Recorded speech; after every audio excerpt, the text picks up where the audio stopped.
Okay we are live. अस्सलाम वालेकुम scholars talk के देखने और सुनने वालों को एक दफ़ा फिर स्कॉलर्स टॉक के इस प्लेटफॉर्म में खुशामदीद। स्कॉलर्स टॉक को इस प्लेटफॉर्म को जनरेट करने का हमारा जो बेसिक पर्पस था वो ये था कि अगर मैं एक स्कॉलर हूँ तो अगर मैंने स्कॉलरशिप लिया है तो बहुत से स्टूडेंट्स हैं वो मुझे कांटेक्ट करेंगे और असिस्टेंस मांगते हैं कि अगर आपको स्कॉलरशिप मिला तो आप हमें असिस्ट कर दें। तो पर्सनली असिस्ट करना हमारे लिए मुश्किल है। मैं अगर पर्सनली किसी को असिस्ट कर पाऊँ तो मैं एक स्टूडेंट को कर सकती हूँ, 2 को कर सकती हूँ, 3 को कर सकती हूँ मैक्सिमम। तो हमने ये प्लेटफ़ॉर्म जनरेट करने का बेसिक एम जो था वो यही था कि हम एक ऐसी मतलब ऐसा एक प्लेटफ़ॉर्म बनाएँ जिस पे हम जितने भी हमारे पाकिस्तानी हैं, जितने स्टूडेंट्स हैं मतलब मैक्सिमम ज़्यादा से ज़्यादा उनको हम सोशल मीडिया का एक अच्छा यूज़ करते हुए उनकी जो है हेल्प कर सकें। और यहाँ पे मैं ये भी कहना चाहूँगी कि बहुत से स्टूडेंट्स हैं, वो हमें पर्सनली अभी भी मैसेज करते हैं लाइक मैं कोरिया में स्कॉलरशिप पे हूँ, मुझसे आप यूरोप की स्कॉलरशिप के बारे में पूछ रहे हैं, तो ये बात हो जाएगी कि आप इस्लामाबाद वाले बंदे से कराची के रास्तों का पूछ रहे हैं, तो हमारे लिए मुश्किल होता है। इसलिए हमने कोशिश ये की है कि हमारे सर्कल में जितने भी स्टूडेंट्स होंगे जो डिफरेंट स्कॉलरशिप में डिफरेंट कंट्रीज़ में है तो हम उन्हें अपने प्लेटफॉर्म पे लेके आएँ और हम उनसे कहें कि हमारी जो जितने भी पाकिस्तानी स्कॉलर्स हैं जो जिस तरह के भी स्कॉलरशिप में इंटरेस्टेड हैं, कोई भी गाइडलाइन चाहती हैं तो वो हम आपको प्रोवाइड कर दें, आप उनसे डायरेक्टली पूछ सकते हैं। तो इसीलिए आज का ये जो आपने सेशन का नाम और एजेंडा देख लिया होगा कि हमने जो एरास्मस स्कॉलरशिप जिसकी आई थिंक फरवरी में लास्ट डेट है, एप्लीकेशन स्टार्ट है, तो हमने स्कॉलर स्टार्ट का ये एम रहा है कि हम स्टूडेंट्स को पहले से ये गाइडलाइन दे दें कि वो एप्लीकेशन प्रोसेस से लेके जो आपका फाइनल रिजल्ट आता है एप्लीकेशन का सारा प्रोसेस हम आपको अपने प्लेटफॉर्म के थ्रू हमारे जो स्कॉलर्स हैं पाकिस्तानी स्कॉलर्स जो पूरी दुनिया में हैं उनसे हमने रिक्वेस्ट की है कि वो हमारे प्लेटफॉर्म पे आएँ और आपको आके गाइड कर दें। आपको स्क्रीन पे मेरे साथ 3 हमारी फीमेल स्कॉलर्स नज़र आ रही हैं पाकिस्तानी और एक हमारे भाई हैं जो कि आपको नज़र भी आ रहा है एज़ अ होस्ट, वो इस सेशन को होस्ट करेंगे, मैं जस्ट एज़ उनको असिस्ट करूँगी। तो मैं अब उनको सेशन उनके जो उनको हैंड ओवर करती हूँ कि वो जितने भी हमारे गेस्ट हैं उनको इंट्रोड्यूस करवाएं और इसको कंटिन्यू करें। जी उस्मान भाई, ओवर टू यू। माइक आप अनम्यूट कर लें अपना। Sorry. Thank you so much for giving me a platform. और सबसे पहले मैं अपना तारुफ करवाता चलूँ। मेरा नाम उस्मान है और पाकिस्तान से मेरा ताल्लुक है और मैंने बैचलर जो है university of Azad Jammu and Kashmir से अपनी बैचलर कंप्लीट की है। उसके बाद थोड़ा सा कुछ मैंने एक्सपीरियंस गेन किया है और उसके बाद मैंने स्कॉलरशिप के लिए अप्लाई करना शुरू किया है और लास्ट ईयर मैंने स्कॉलरशिप के लिए अप्लाई किया और I am lucky one that I am selected in Erasmus scholarship or I'm doing my master in Erasmus Mundus program in Pangaea or right now I'm in France.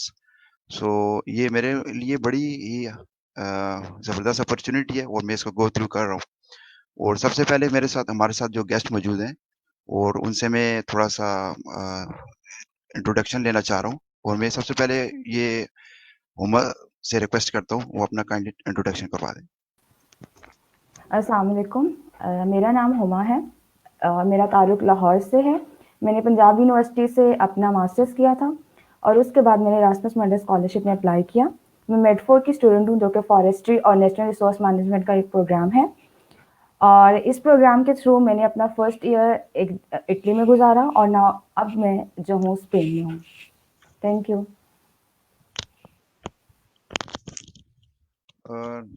बहुत शुक्रिया आपने जो है इंट्रोडक्शन करवाया और अब मैं ओवर टर्न टू करता हूँ एरम, अपना इंट्रोडक्शन प्लीज करवा दीजिए। इरम आप अनम्यूट करें अपने आप को।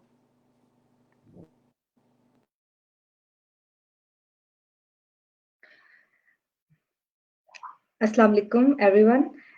मेरा नाम इरम सादिया खान है और मैं बेसिकली पाकपतन से बिलोंग करती हूँ, लेकिन काफ़ी अरसे से हम लोग लाहौर रह रहे हैं और इसी वजह से मेरी जो बैचलर्स तक की तालीम है वो लाहौर से है और मेरा बैचलर्स पंजाब यूनिवर्सिटी से है।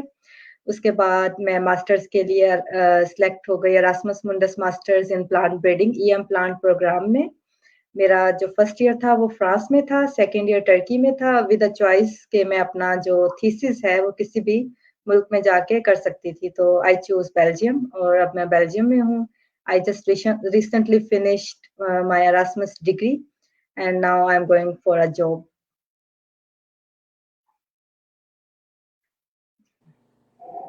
उस्मान भाई, अनम्यूट थैंक यू।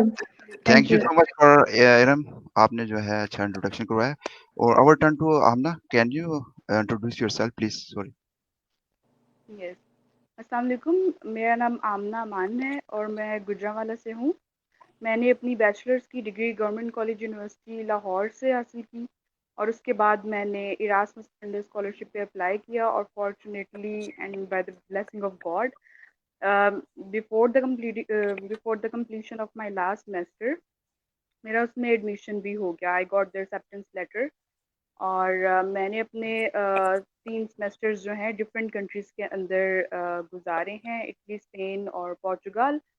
और अब मैं अपना इरास्मस डिग्री की लास्ट सेमेस्टर में हूँ और थीसिस के लास्ट डेज में हूँ एक्चुअली। और इंशाल्लाह I am hoping for the best. Okay, thank you so much. आपने अपना इंट्रोडक्शन करवाया और इस फॉर्मेट को मैं थोड़ा सा इंट्रोड्यूस करवाता चलूं कि यहाँ पे सबसे पहले हमने इंट्रोडक्शन थोड़ा सा एक्सप्लेन करना है और उसके बाद जो है हमने डिस्कस करना है स्कॉलरशिप एरास्मस मुंडस ये क्या चीज़ है और इसमें स्टूडेंट कैसे अप्लाई कर सकता है और क्या ऐसी चीज़ें हैं जो बंदा उसको फॉलो अप करे और मैक्सिमम चांसेस जो है वो ज़्यादा हो सकते हैं कि वो सिलेक्शन के।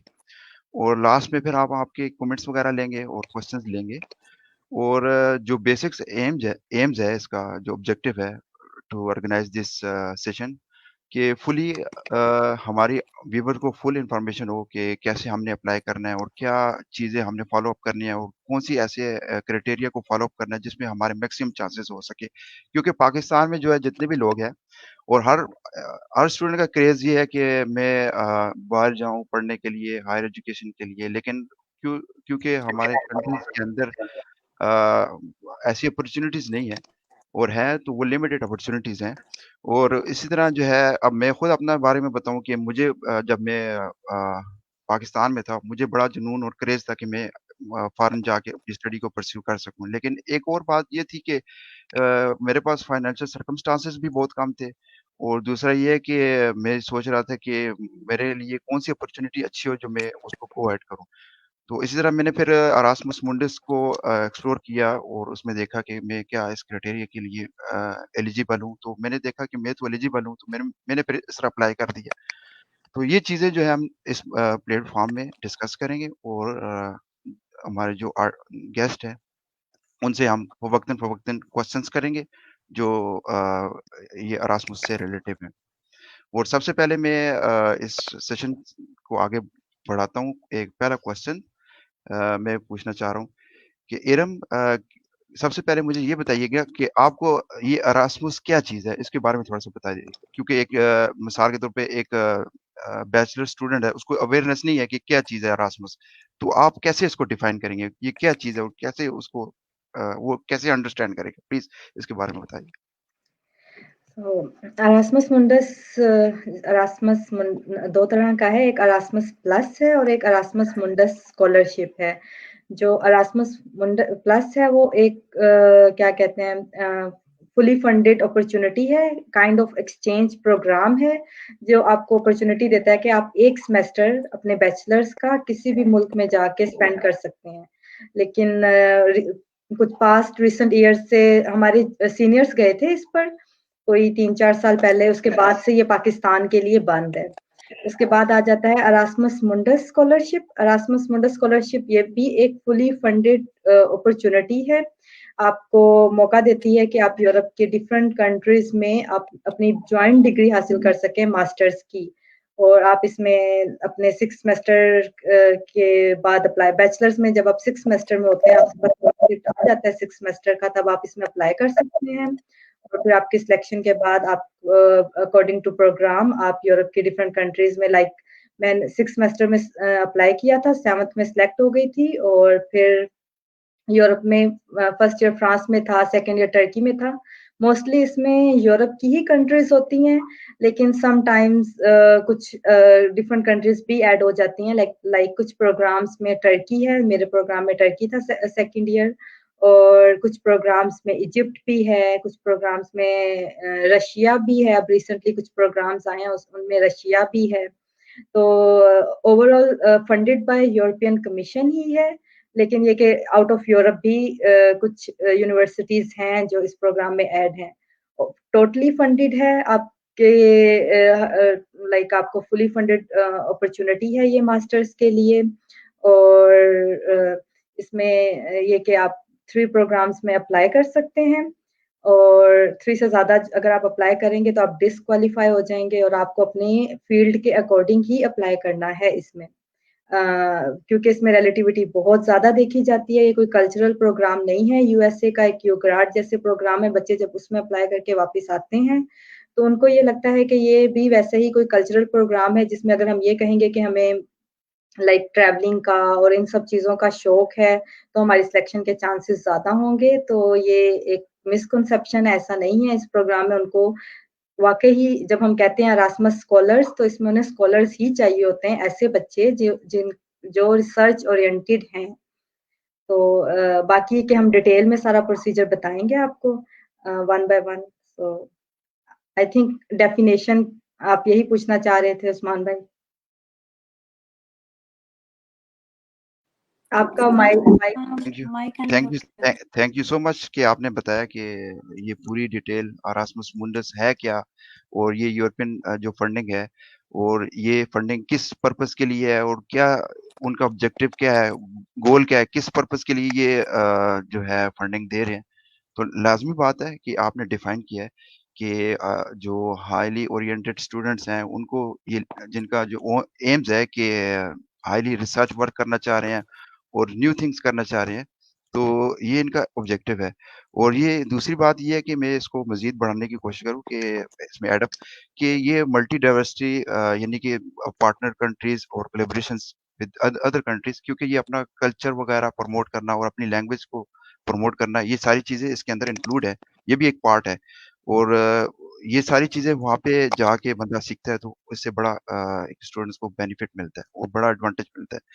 और इसी के साथ में दूसरे क्वेश्चन की तरफ बढ़ता हूँ, और ये सबसे पहले पूछना चाह रहा हूँ, हुमा, ये बताइएगा कि आपको सबसे पहले ये अरास्मस मुंडस का कैसे पता चला, और कैसे आपने इसको एक्सेस किया और हंट किया?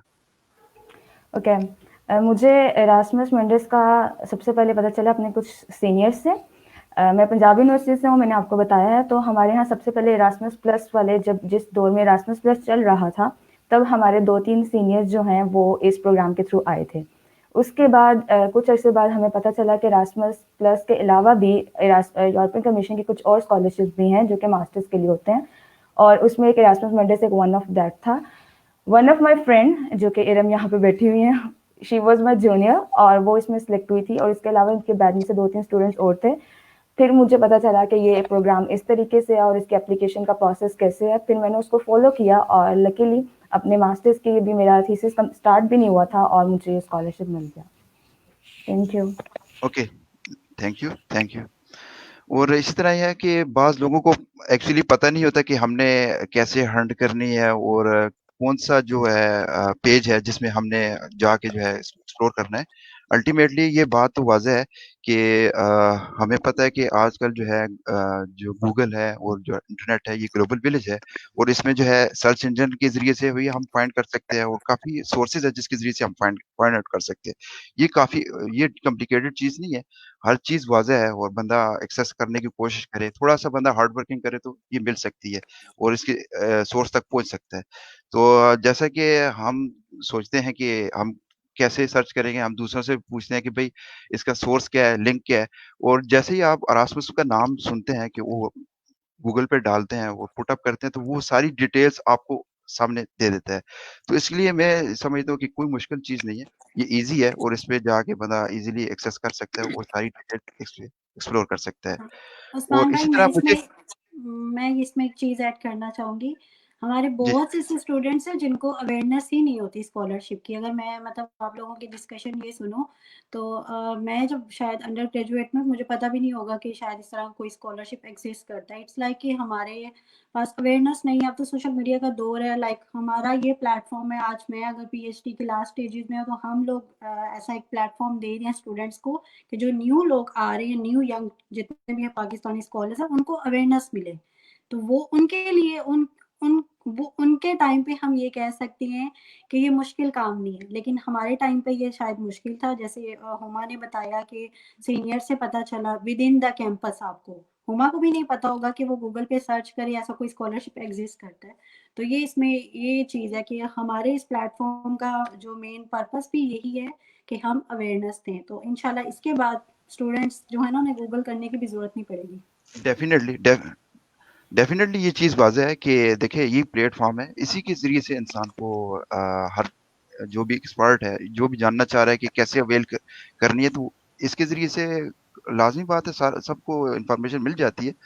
और ये बड़ी चीज़ इम्पोर्टेंट चीज़ है कि देखिए दोस्तों से बंदे इंसान जो है पूछ लेता है, वो अपने कोलीग से है कि भाई मैं स्कॉलरशिप के लिए इंटरेस्टेड हूँ, मैं पढ़ना चाह रहा हूँ, तो इसके लिए कौन-सी चीज़ें हैं जो मेरे लिए हेल्पफुल हों, तो मैं जिनके ज़रिए से मैं एक्सेस करूँ, मेरे लिए आसान हो सके। तो ये बड़ी ज़बरदस्त चीज़ है। ओके, इसी के साथ में एक दोस्त हमारे जो व्यूअर्स हैं, उनके माइंड के अंदर मिसकंसेप्शन ये है कि ये 2 चीज़ें अलग चीज़ हैं।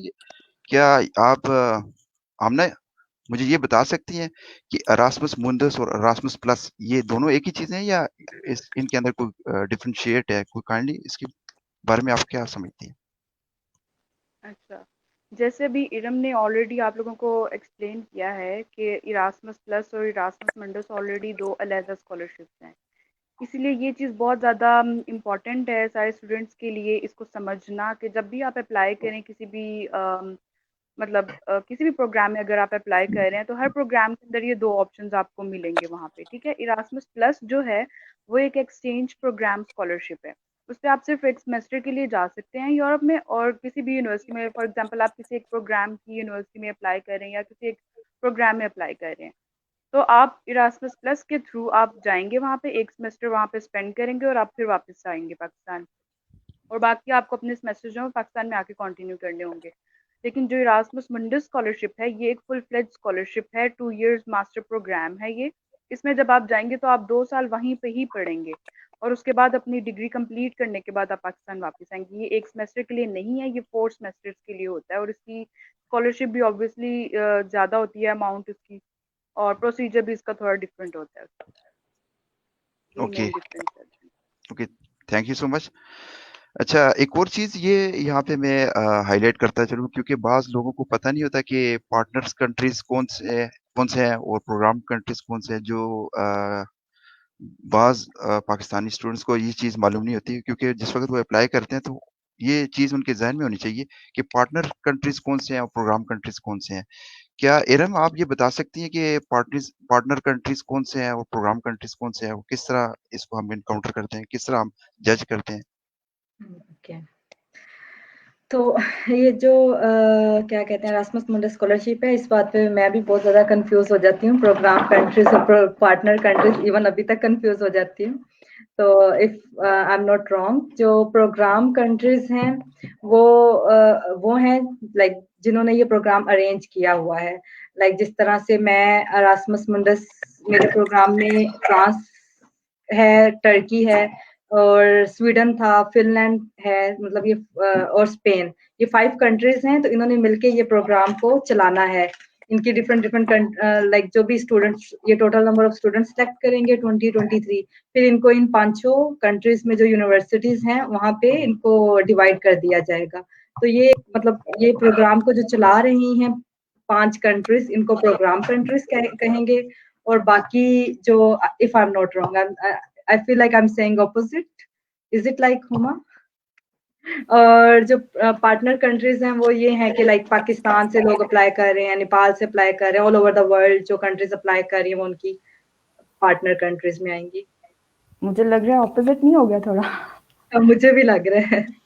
क्योंकि एक्चुअली ऐसा है कि प्रोग्राम कंट्री और पार्टनर पार्टनर कंट्रीज वो कंट्रीज हैं जिन्होंने कंट्रीब्यूट किया हुआ है स्कॉलरशिप के लिए, मतलब विद इन यूरोप और विदाउट यूरोप जो स्कॉलरशिप पे कंट्रीब्यूट कर रहे हैं और उन्हें सपोर्ट कर रहे हैं। और प्रोग्राम कंट्रीज वो कंट्रीज है बेसिकली जहाँ पे ये प्रोग्राम लॉन्च किया जाता है, suppose in Pakistan like Bangladesh, India और एशियन कंट्रीज, जहाँ से स्टूडेंट्स जो हैं वो अप्लाई कर सकते हैं एज अ प्रोग्राम।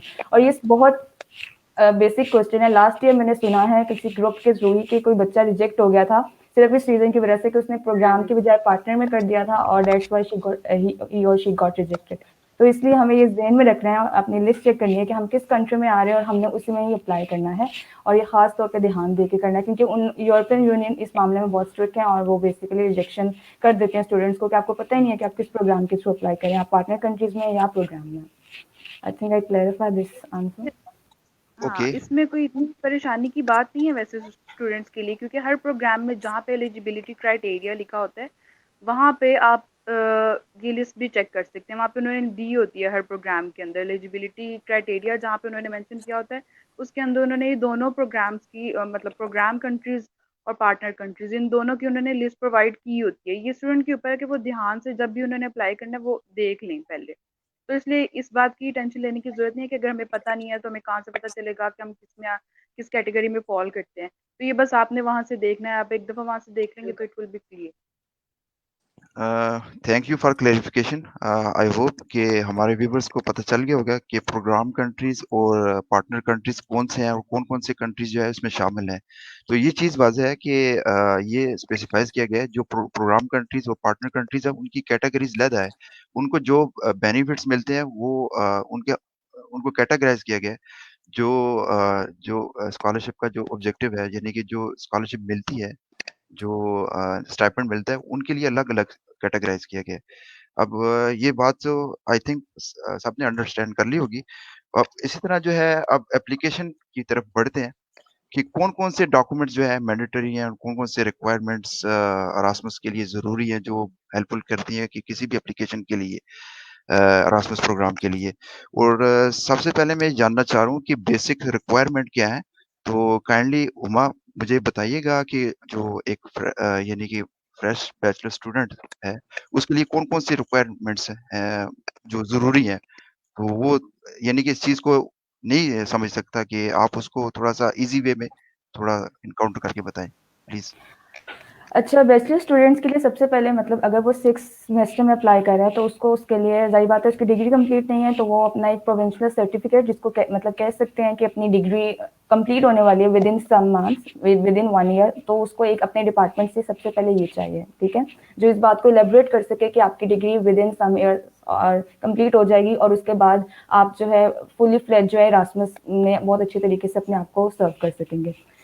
उसके अलावा बैचलर्स के स्टूडेंट्स के लिए मैं जो अगली चीज़ बताऊंगी वो है स्ट्रॉन्ग मोटिवेशनल लेटर, ठीक है। यूजुअली आपका समटाइम्स सीजीपीए मैटर करता है, नहीं करता, ये डिपेंड करता है। कुछ लोग जिनका सीजीपीए लो होते हैं लेकिन उनका मोटिवेशनल बैकग्राउंड इतना अच्छा होता है कि आप जो वो स्कॉलरशिप को विन कर जाते हैं। मोटिवेशनल जो लेटर है आपका वो बहुत स्ट्रॉन्ग होना चाहिए इसके लिए। तीसरी चीज़ जो है इसके लिए इम्पोर्टेंट है मेरे नज़दीक ये डिपेंड करता है प्रोग्राम टू प्रोग्राम। कुछ प्रोग्राम्स में मोटिवेशन लेटर मांगा होता है, कुछ प्रोग्राम्स में मोटिवेशन क्वेश्चन मांगे होते हैं, ठीक है। वो मोटिवेशन क्वेश्चन होते हैं ऑलमोस्ट 1000 वर्ड्स में आपने एक क्वेश्चन का आंसर देना होता है। तो विद इन 1000 वर्ड्स आपने ऐसी स्टोरी लिखनी है कि अगले जो आपका लेटर पढ़ रहा है वो उस 1000 वर्ड्स में हर चीज़ उसको मिल जाए कि हाँ ये चीज़ें हैं और इतने बच्चे ने सब कुछ एक्सप्लेन कर दिया। उसके अलावा कुछ रिक्वायरमेंट्स हैं जो एक बच्चे को फुलफिल करनी चाहिए। एक है लेटर आइल्स। इस बारे में काफ़ी मिसकंसेप्शन है कि आइल्स चाहिए नहीं चाहिए। यूरोप में आइल्स जो है कि कंपलसरी है या वट एवर द सिचुएशन है। जब मेरा हुआ था उस टाइम सिचुएशन हो सकता है डिफरेंट हो और जब मेरे बाद अगला बैच जाएगा उसकी सिचुएशन कोई डिफरेंट हो सकती है। तो आइल्स जो है कुछ प्रोग्राम्स में मैंडेटरी है, कुछ में नहीं है, लेकिन ऑलमोस्ट 90% जो एरास्मस के प्रोग्राम्स हैं उसमें आइल्स चाहिए और ऑलमोस्ट 6.5% आना चाहिए। मेरा ख्याल है कुछ प्रोग्राम्स में नहीं चाहिए लेकिन 90% प्रोग्राम में चाहिए। तो सबसे पहले अगर आप वाकई लेना चाहते हैं स्कॉलरशिप तो मेरे ख्याल है आप सबसे पहले आइल्स की तरफ भी जाएं, क्योंकि स्टूडेंट्स कहते हैं कि हमारे पास आइल्स नहीं है, इंग्लिश प्रोफिशिएंसी सर्टिफिकेट है तो हम उसके थ्रू चले जाएं। आप जा सकते हैं लेकिन फिर बेसिकली वहाँ पे फिर आ जाता है टाई, मीन्स एक स्टूडेंट जिसके पास आइल्स है और जिसके पास आइल्स नहीं है लेकिन ग्रेड सेम है तो बेसिकली वो लोग आइल्स वाले स्टूडेंट को ही प्रेफर करेंगे। उसके अलावा कुछ दूसरे डॉक्यूमेंट्स जो आपको चाहिए like proof of residence, your CV आपकी स्ट्रॉन्ग होनी चाहिए, ठीक है। 6 सेमेस्टर तक बच्चे ज़ाहिर बात है हम भी बच्चे थे, हमने भी कुछ इतना ख़ास कोई कारनामे सरअंजाम नहीं दिए थे, बच्चे भी बच्चे ही होते हैं। लेकिन ये है कि अगर आपने 1-2 इंटर्नशिप्स कर ली हो या वॉलंटरीली आपने आपको इतना एंगेज कर लिया डिफरेंट प्रोग्राम्स हैं यूनिवर्सिटी के थ्रू, तो इट इज़ क्वाइट बिट कि आपकी सीवी थोड़ी स्ट्रॉन्ग हो जाती है। और उसके अलावा कुछ documents like proof of residence मैंने आपको बता दिए, वो आपको अपनी यूनिवर्सिटी से भी मिल सकता है या आपको किसी भी यूनियन काउंसिल के थ्रू मिल सकता है जो आपके एरिया में होती है। वो आपको बताती है कि स्टूडेंट जो है यहीं का रहने वाला है, मतलब पाकिस्तान का या विच सिटी आप रह रहे हैं, वो सारी आपको इन्फॉर्मेशन दे देते हैं। और उसके बाद आई थिंक यही डॉक्यूमेंट्स चाहिए। एरम आमना आई थिंक यही ओके, है। ओके, बिल्कुल बाकी यही चीज़ें है। वो आप हाँ, अगर कुछ और क्वेश्चन है तो आई थिंक वो बता जी, जी। देंगे। मैं सबसे पहले ये स्टार्टिंग लेना चाह रहा हूँ क्योंकि जो बैचलर स्टूडेंट है, जिसने बैचलर की है और वो चाह रहा है कि मैं आगे अप्लाई करना चाह रहा हूँ, क्योंकि ये मस्ट अंडरस्टैंड है कि 16 ईयर एजुकेशन ये मस्ट होनी चाहिए। और दूसरी चीज़ ये है कि अब बाज़ औक़ात जो है स्टूडेंट्स ये समझते हैं कि हमारा जीपीए वग़ैरह लो है, तो हम नहीं अप्लाई कर सकते। तो ये चीज़ें आप कितनी मैटर करती हैं, ये मैं आमना से पूछना चाह रहा हूँ कि जीपीए क्या मैटर करता है, नहीं करता, और इसका इसका इम्पैक्ट क्या है स्कॉलरशिप के लिए अप्लाई करने?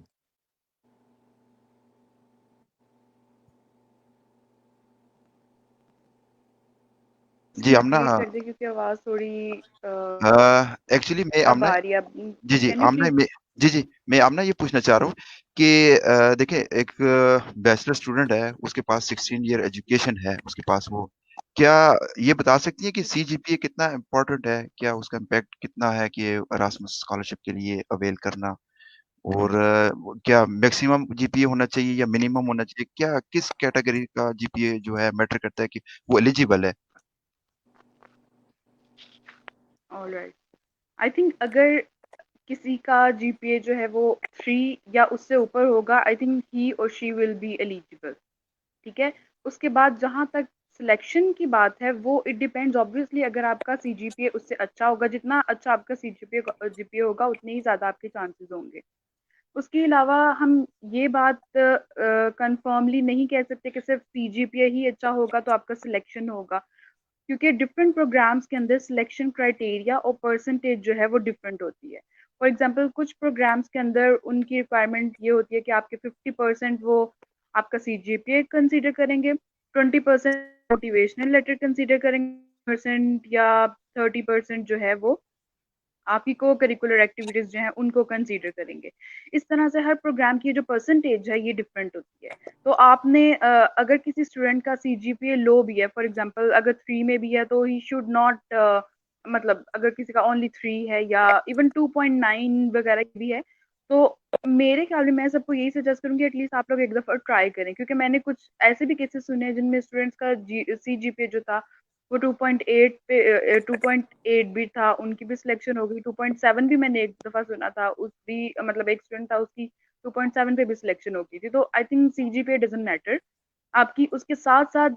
लेकिन ये बात एक है जो मेरे ख्याल में इम्पोर्टेंट भी है कि अगर आपका सीजीपीए कम है, तो उसको कंपनसेट करने के लिए आपके साथ में एक्टिविटीज़ भी होनी चाहिए, जो ये शो करवा रही हो कि अगर इस स्टूडेंट का सीजीपीए कम है, तो इसने इसके दौरान साथ में कुछ और एक्टिविटीज़ भी की थी। फॉर एग्जांपल ये कोई और यूनिवर्सिटी की ही अगर कोई सोसाइटी है आपके पास, तो ये उसके अंदर भी एक्टिव था ये वाला स्टूडेंट। अगर कोई आपके वहाँ पे उसी टाइम के दौरान कोई कॉन्फ्रेंस आ रही है, तो इसने उसमें कोई पेपर प्रेज़ेंट किया था।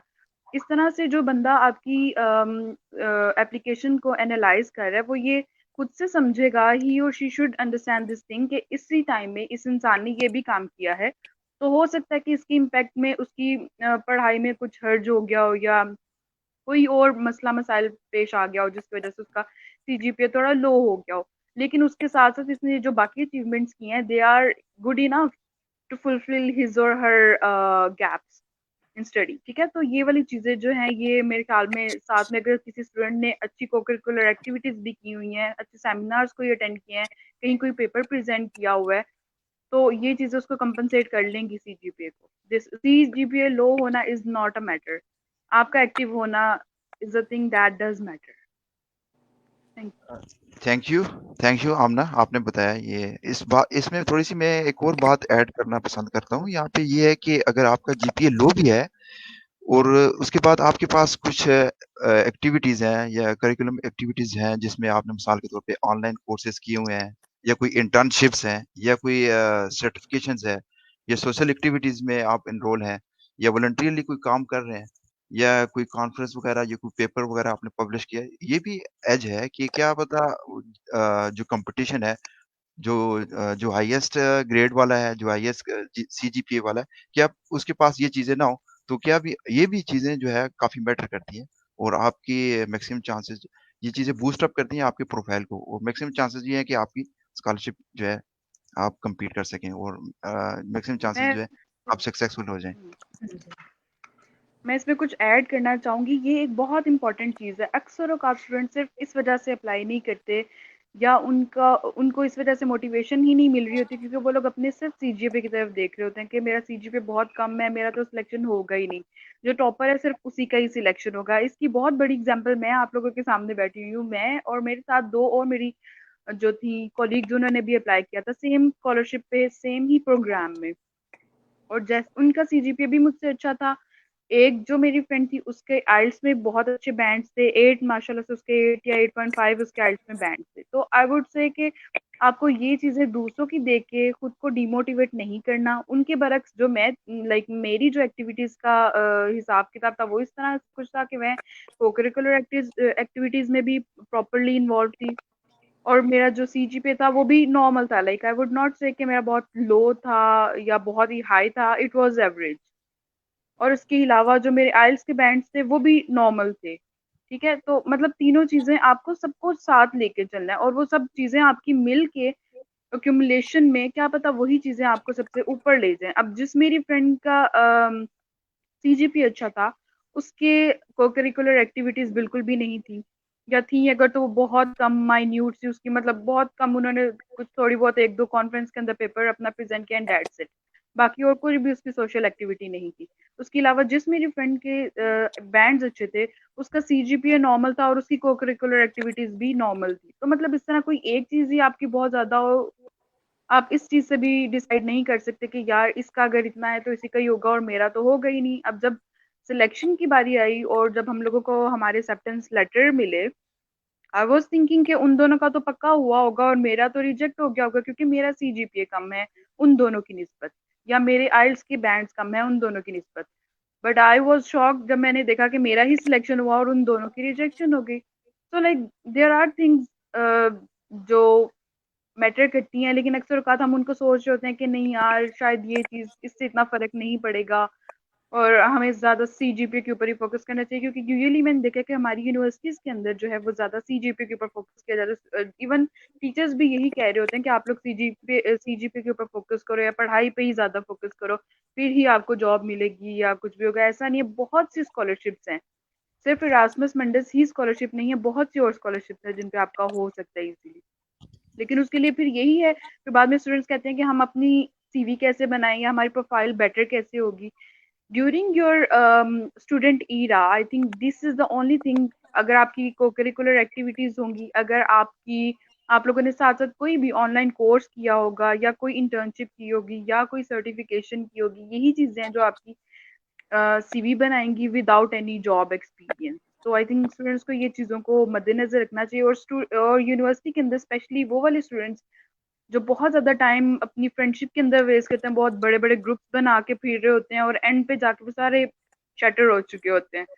तो आई वुड हाइली मैं कहूँगी कि ये बहुत बुरी चीज़ है उन लोगों के लिए। मैं बहुत ज़्यादा इसकी मुज़ाहमत करूँगी कि स्टूडेंट्स को बिल्कुल भी ऐसा नहीं करना चाहिए यूनिवर्सिटी में, स्पेशली जो बड़े-बड़े ग्रुप्स में फिरना और फ्रेंड्स के साथ बहुत ज़्यादा टाइम स्पेंड कर स्टडीज़ के ऊपर उस तरह से टाइम नहीं स्पेंड करते, टूर ज़्यादा जाना प्रेफ़र करते हैं। ये चीज़ें आप अपनी सीवी में नहीं ऐड कर सकते इस तरह की। जो आप ऐड कर सकते हैं वो यही है कि आपने अपनी पार्टिसिपेट किया है, किसी आपने सेमिनार में पार्टिसिपेट किया है, कहीं आपने कॉन्फ्रेंस में पार्टिसिपेट या आपने कोई इंटर्नशिप की है या आपने कोई ऑनलाइन कोर्स किया है या आपने किसी कैंप वाली चीज़ें जो को आपके लिए फ़ायदेमंद भी हों।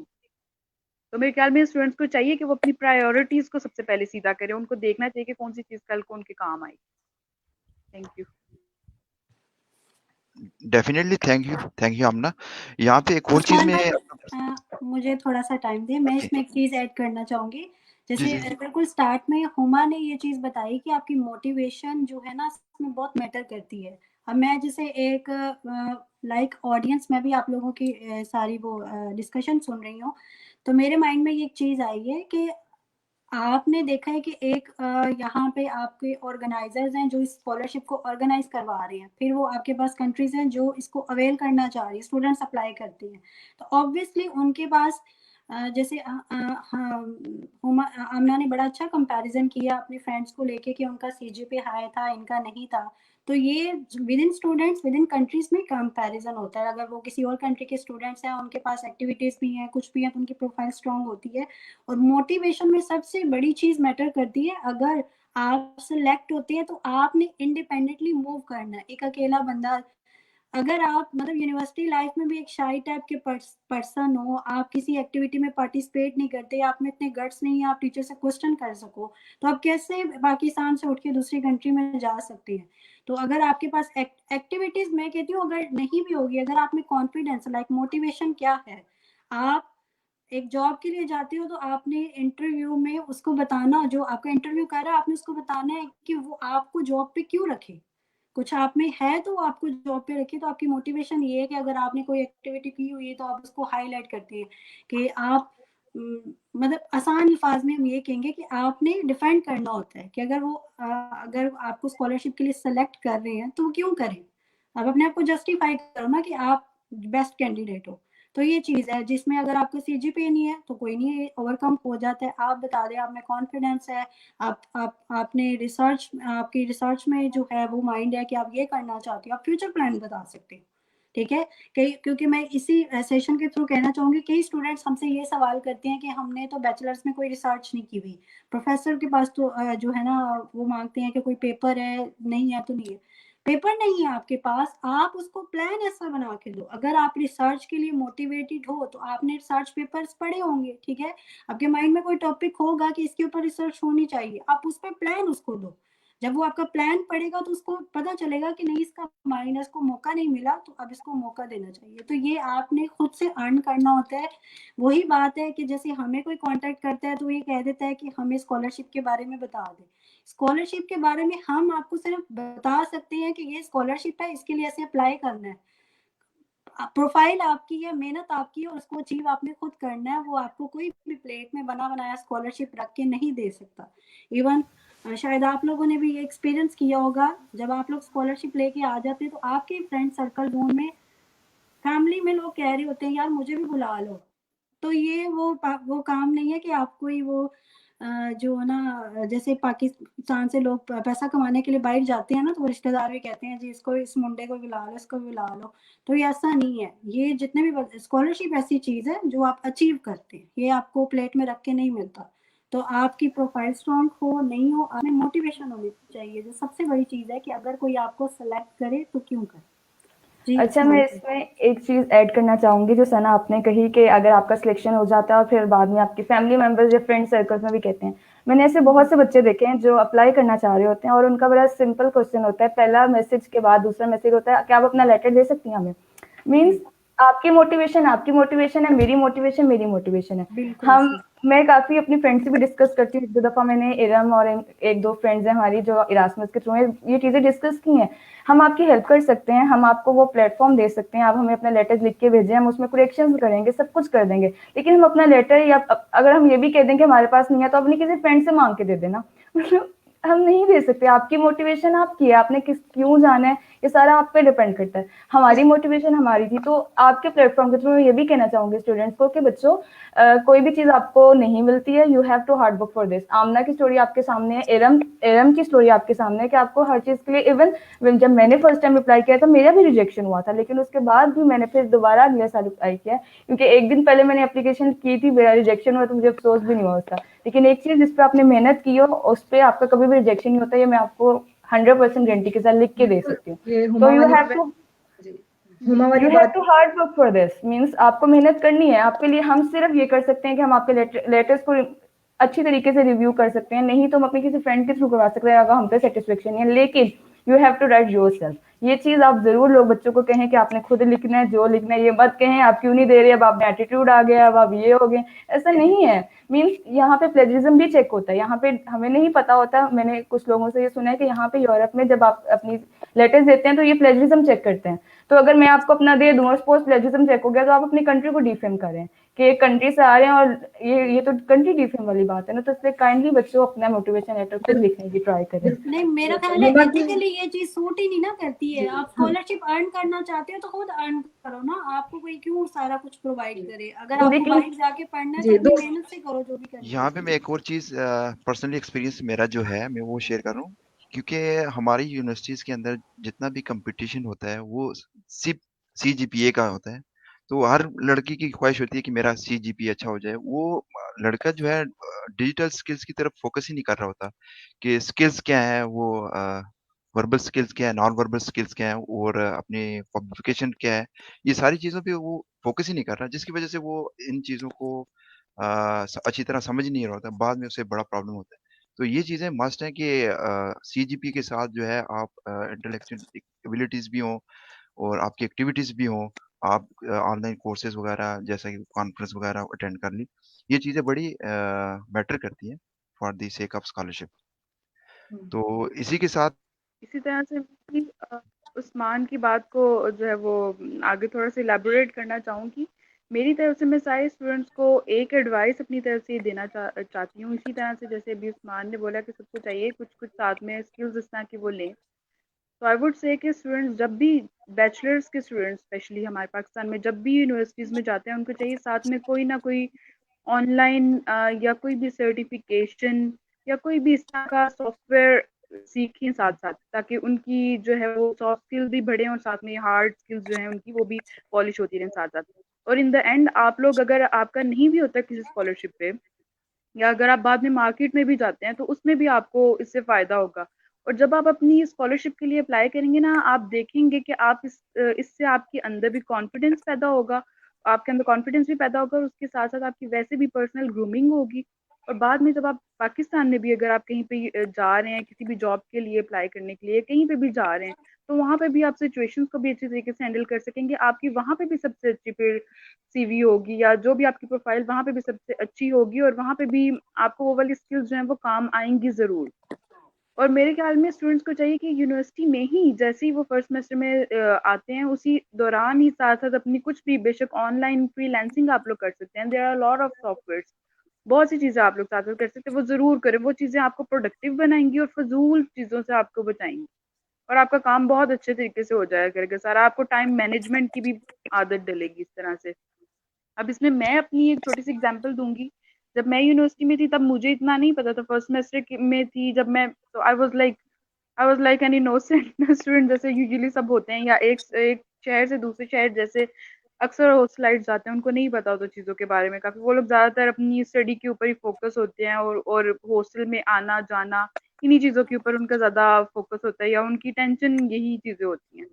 तो आई वुड से अभी मैं आपको अगर अपनी प्रोफाइल के बारे में बताऊं, जो मुझे लगता है कि जिसकी बेस पे मेरा सिलेक्शन हुआ है, आई वुड से कि ये सिर्फ 2 साल की मेरी मेहनत थी।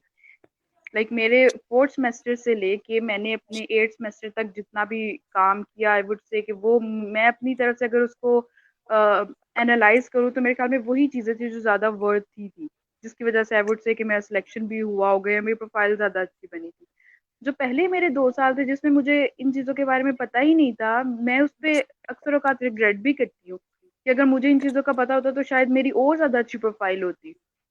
वो तो अल्लाह का शुक्र है कि मुझे अल्लाह ताला ने उन 2 साल की मेहनत के बाद भी जो मेरी प्रोफाइल थी वो अल्लाह ताला ने इतनी अच्छी करवा दी, और मुझे इतनी अच्छी अपॉर्चुनिटी मिल गई साथ ही मेरी डिग्री कंप्लीट होने से पहले ही। लेकिन बहुत से स्टूडेंट्स ऐसे होते हैं जिनको नहीं पता होता इन सब चीज़ों का, या वो इन सब चीज़ों में रहते हैं। तो मैं उनको यही कहूँगी कि 4 साल जो आपकी यूनिवर्सिटी के होते हैं वो इजीली गुजर जाते हैं। या अगर टेंशन थोड़ी बहुत वो लाइफ में हर किसी की होती है, स्ट्रेस होती है, यूनिवर्सिटी की जो छोटी मोटी चीज़ें हैं वो होती रहती हैं सबकी, लेकिन आप अपना मेन फोकस रखें कि आपने 4 साल बाद क्या करना है, उस लिहाज से अपनी पूरी यूनिवर्सिटी लाइफ को प्लान करें, एक्टिविटीज उस लिहाज से सोच के किया करें। अगर आपको कोई 100-200 किसी ऐसी एक्टिविटी या कॉन्फ्रेंस या कोई भी कंपटीशन में जाने में लग रहा है, पार्टिसिपेट करने में, जिसके बाद आपको कोई सर्टिफिकेट मिलेगा हार्ड फॉर्म में, आप उसमें ज़रूर पार्टिसिपेट करें। एक तो फ्रेंड्स होते हैं वो कहते हैं नहीं यार इसमें 100 रुपया लगेगा, क्यों इसमें पार्टिसिपेट करना है, ये वो पैसे ज़ाया होने, ये वो, इन चीज़ों की तरफ आप लोग ना जाएं उनकी बातों में, क्योंकि बाद में फिर यही दोस्त होते हैं, इन्होंने ही फिर आपको कहना होता है कि यार तुमने ये कैसे कर लिया, अकेले अकेले कर लिया, हमें बताया नहीं है, ये वो। तो मेरे ख्याल में ये 100-200 इतने में आप इससे भी ज्यादा स्टूडेंट्स, लाइक मैं तो हैरान होती हूँ इस चीज पे, स्टूडेंट्स कैसे 5-5 6-6 हजार या इससे भी ज्यादा लगा के टूर्स पे जाते हैं, वहां पे इतने ज्यादा पैसे खर्च करते हैं। वैसे भी बाहर आउटिंग पे किसी बर्थडे सेलिब्रेशन पे चले गए, वहां पे इतने पैसे लगाते हैं। तो इतना 100-200 का अगर आपको कोई सर्टिफिकेट मिल रहा है, या अगर 1000 का भी अगर मिल रहा है, तो आई डोंट थिंक सो कि ये आपका वेस्ट ऑफ मनी है। तो आप लोग इस चीज के ऊपर फोकस करें। और जैसे हुमा ने कहा था कि कभी भी किसी से आप अपना कभी भी किसी से जब आप गाइडेंस ले रहे हैं, तो ये बहुत ही ज्यादा अनएथिकल बात है कि आप उससे पूछें कि आप अपना सीवी मुझे दे सकती हैं, या आप अपना मोटिवेशनल लेटर मुझसे शेयर कर सकते हैं, या रिकमेंडेशन लेटर मुझे अपने शेयर कर दें। ये बात आप लोग प्लीज अपने आप से खुद भी ये सवाल करें कि आपका माइंड जो है वो भी अल्लाह ताला ने हमारे जैसे ही बनाया हुआ है। ठीक है, हर इंसान का माइंड जो है अल्लाह ताला ने बहुत अच्छे तरीके से बनाया हुआ है, और अल्लाह ताला ने हम सबको अशरफुल मखलूकात बनाया है। तो ऑब्वियस सी बात है, हर इंसान जो है उसके अंदर एबिलिटी है कि वो एक इनोवेटिव, एक न्यू क्रिएटिव मोटिवेशनल लेटर अपना बना सकता है हर स्टूडेंट। ठीक है, तो जब आप लोग के अंदर ये एबिलिटी है, तो आप लोग क्यों नहीं उस तरह से करते। और जब आप अपना खुद से मोटिवेशनल लेटर बनाएंगे, तो वो सबसे अच्छा होगा, और वो यूनिक होगा, उसका पैटर्न डिफरेंट होगा, और वो बहुत अच्छा होगा। उसके अंदर जो चेंजेस करनी है वो आप करवा लें, अगर ग्रामेटिकल मिस्टेक्स हैं वो आप लोग करवा लें, लेकिन ऑब्वियस सी बात है जो आप चीज निकाल रहे हैं वो कोई दूसरे बंदे के माइंड से तो नहीं वैसी आएगी, जैसे आपने सोची है वैसा कभी किसी और ने तो नहीं सोचा होगा। तो इस चीज को आप माइंड में रखते हुए अपने मोटिवेशनल लेटर्स और रिकमेंडेशन लेटर बनाया करें। बाकी आप इधर उधर जब आप अपना रिव्यू के लिए भेजेंगे सीनियर्स को या किसी को भी, तो वो ऑब्वियसली उसमें चेंजेस करके आपको बता देंगे कि अगर आपकी ये चीज ठीक नहीं है, आप इसको ऊपर कर लें, नीचे कर लें, ग्रामेटिक मिस्टेक है, वो आपको बता देंगे। लेकिन आप ये ना उनको बोला करें कि आप सारा ही हमें खुद से बना के दे दें। ऑब्वियसली अगर आप किसी से इसलिए भी मांग रहे हैं कि हमें सिर्फ आइडिया मिल जाए उसका, तो उस आइडिया में भी अगर आप चाहेंगे या आप ना चाहें, फिर भी उसके अंदर कुछ ना कुछ ऐसी चीज आप डाल ही देंगे जो उसके मोटिवेशनल लेटर में होगी। या तो आप उसका थोड़ा बहुत पैटर्न उस तरह से फॉलो कर लेंगे, या कोई वर्ड उसका आ जाएगा, कुछ भी ऐसा हो सकता है। और वो हो सकता है कि जो आप खुद से काम करें उसमें अल्लाह ताला आपको जितनी कामयाबी दे। इस तरह से तो यही हो गया ना कि आप किसी का आइडिया चोरी कर रहे हैं, तो चोरी के बाद तो फिर आपको कभी कामयाबी नहीं ना मिलेगी। तो आप इसलिए हर जो चीज आपने बनानी है वो अपने माइंड से सोचें, और इंशाल्लाह आपका सबसे अच्छा ही बनेगा और यूनिक होगा। तो प्लीज आप कभी भी किसी से ये ना बोला करें, आप अल्लाह ताला से हेल्प लें ना कि अल्लाह ताला मुझे नहीं आ रही ये बात की समझ, आप मेरे दिमाग में डालें ये चीज। तो कभी भी किसी और से इस तरह से मांगना, आई डोंट थिंक कि ये एज अ बिलीवर भी अच्छी चीज है कि आप अल्लाह ताला के अलावा किसी और से इस तरह से हेल्प मांग रहे हैं कि आप मुझे पूरा लिख दें या कुछ भी ऐसे करके दें। और मैं शायद यहाँ पे हमने ये कहूंगी कि वो वैसे भी अगर आप किसी से मतलब जब आप फैब्रिकेट करते हैं ना किसी चीज को, तो वो जैसे आपने बात कर दी कि हमारा ये बिलीव भी होना चाहिए कि अल्लाह भी इंसाफ करता है ना, अगर मेहनत की है तो फिर ही फल मिलेगा। जहाँ पे आप शॉर्टकट ढूंढ रहे हो किसी के कॉपी पेस्ट कर लोगे तो वहाँ पे आप कभी नहीं मिलेगा, सारे उम्र ऐसे बैठे रहोगे, स्कॉलरशिप नहीं मिलेगा। मैंने बहुत से ऐसे लोग देखे हैं जो आपको कह रहे होते हैं कि वो आपके सारे डॉक्यूमेंट्स भी बना दे, चाहे वो रिश्तेदारी में हो जाए चाहे फ्रेंडशिप में हो जाए। तो फ्रेंड्स, आप फ्रेंडशिप में वो कर दोगे सारे, लेकिन वो फिर वहां ही बैठा रहेगा, वो कहीं आगे नहीं जाएगा। तो ये एक नेचुरल सी चीज है। ये बात मुझे बड़ी लाइक लगी, क्योंकि बाज़-औक़ात स्टूडेंट्स जो है ना वो सोचते हैं कि मैं किसी का कॉपी पेस्ट करके तो काम चला लूँगा, लेकिन वो उसकी कंसेप्शन है कि ये मेरे लिए काफ़ी हेल्पफुल होगा। वो उसी वजह से वो ड्रॉप हो जाता है। तो वो सोच रहा होता है कि मेरे शॉर्ट लिस्ट के चांसेस ज़्यादा से ज़्यादा हो जाएँगे, लेकिन वो उसको ये नहीं पता कि ये कॉपी पेस्ट जो है मेरे लिए कितना नेगेटिव इम्पैक्ट पड़ेगा। तो इसमें मैं एक बात और भी ऐड करना चाहूँगी। मेरे पर्सनली कुछ फ्रेंड्स हैं जिन्होंने कॉपी पेस्ट किए हैं, वो सिलेक्ट भी हुए हैं, आए भी हैं। तो उसमें उनका कॉन्फिडेंस बूस्ट भी हुआ है कि हाँ, कॉपी पेस्ट करने से कोई मसला नहीं होता, ये सब चीज़ें करने से कोई मसला नहीं होता, तो सिलेक्शन हो जाती है। और जब बच्चों को हम ये बात बता रहे होते हैं ना कि आप अपना मोटिवेशन लेटर खुद लिखें, तो हमें जिस तरह के रिस्पॉन्स आ रहे होते हैं, वो ये आ रहे होते हैं कि आप बहुत रूड हैं, अब आप बाहर चली गई हैं, तो अब आप नहीं चाहती कि कोई और आपके पीछे आपके साथ बाहर आ जाए। तो बाज़ दफ़ा आपके फ्रेंड्स आपको इतना वो इमोशनल कर देते हैं कि अच्छा ठीक है, तुम ये लेटर ले लो मेरा, लिख लो। मतलब आप sometimes you have to do this, ठीक है आप ये लेटर लो, लिख लो और हो जाओ सिलेक्ट। और आपको पता भी नहीं होता, शायद वो कबूलियत का टाइम होता है क्या होता है, और आपके ऐसे होते हैं फ्रेंड्स, वो आपका कॉपी पेस्ट करते हैं, सब कुछ करते हैं, थोड़ा बहुत चेंज करते हैं और सिलेक्ट हो भी जाते हैं। उसमें मैं ये चीज ऐड करूंगी कि अगर आपको वो कामयाबी मिल भी गई है, आप आ भी गए हो, तो आप ये देखो कि कभी ना कभी कहीं ना कहीं, मतलब मेरा तो ये बिलीव है, आपको वो चीज आपको फेस करनी पड़ेगी। फिर जब वो स्टूडेंट्स आ जाते हैं तो पहले ही साल वो डिप्रेस हो जाते हैं, क्योंकि उन्होंने मेहनत नहीं की होती मोटिवेशन लेटर लिखने पे, रिकमेंडेशन लेटर लिखने पे, सीवी बनाने पे। फिर जब वो सिलेक्ट होके आते हैं, उनको ईमेल्स नहीं लिखनी आ रही होती, क्योंकि जब आप प्रोग्राम में आते हो आप ऐसे तो नहीं आ जाते हो।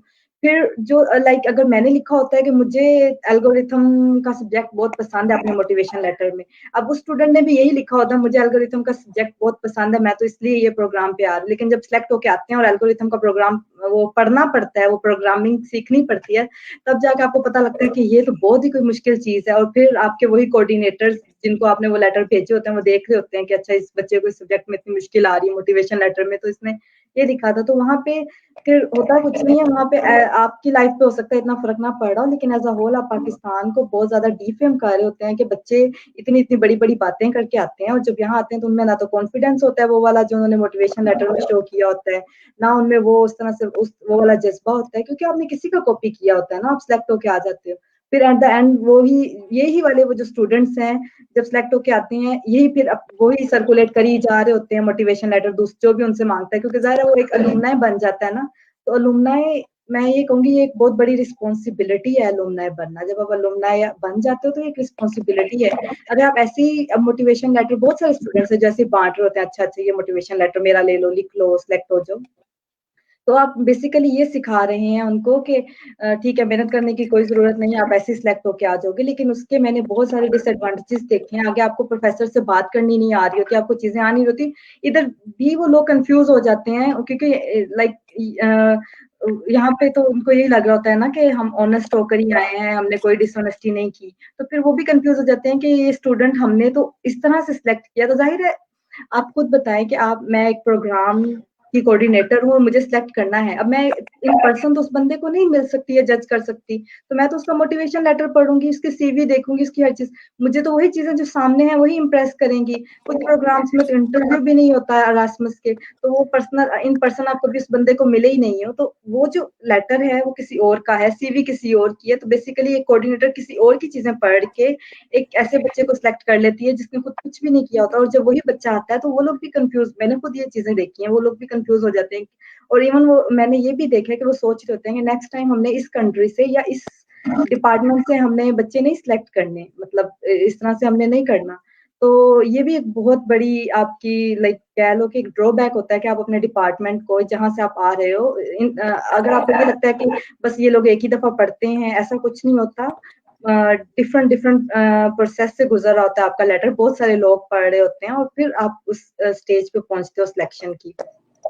तो इनको स्टेप बाय स्टेप सब याद होता है, जब हम लोग आते हैं यहाँ पर तो इनको याद होता है कि इस बच्चे की एप्लीकेशन में ये चीजें थी।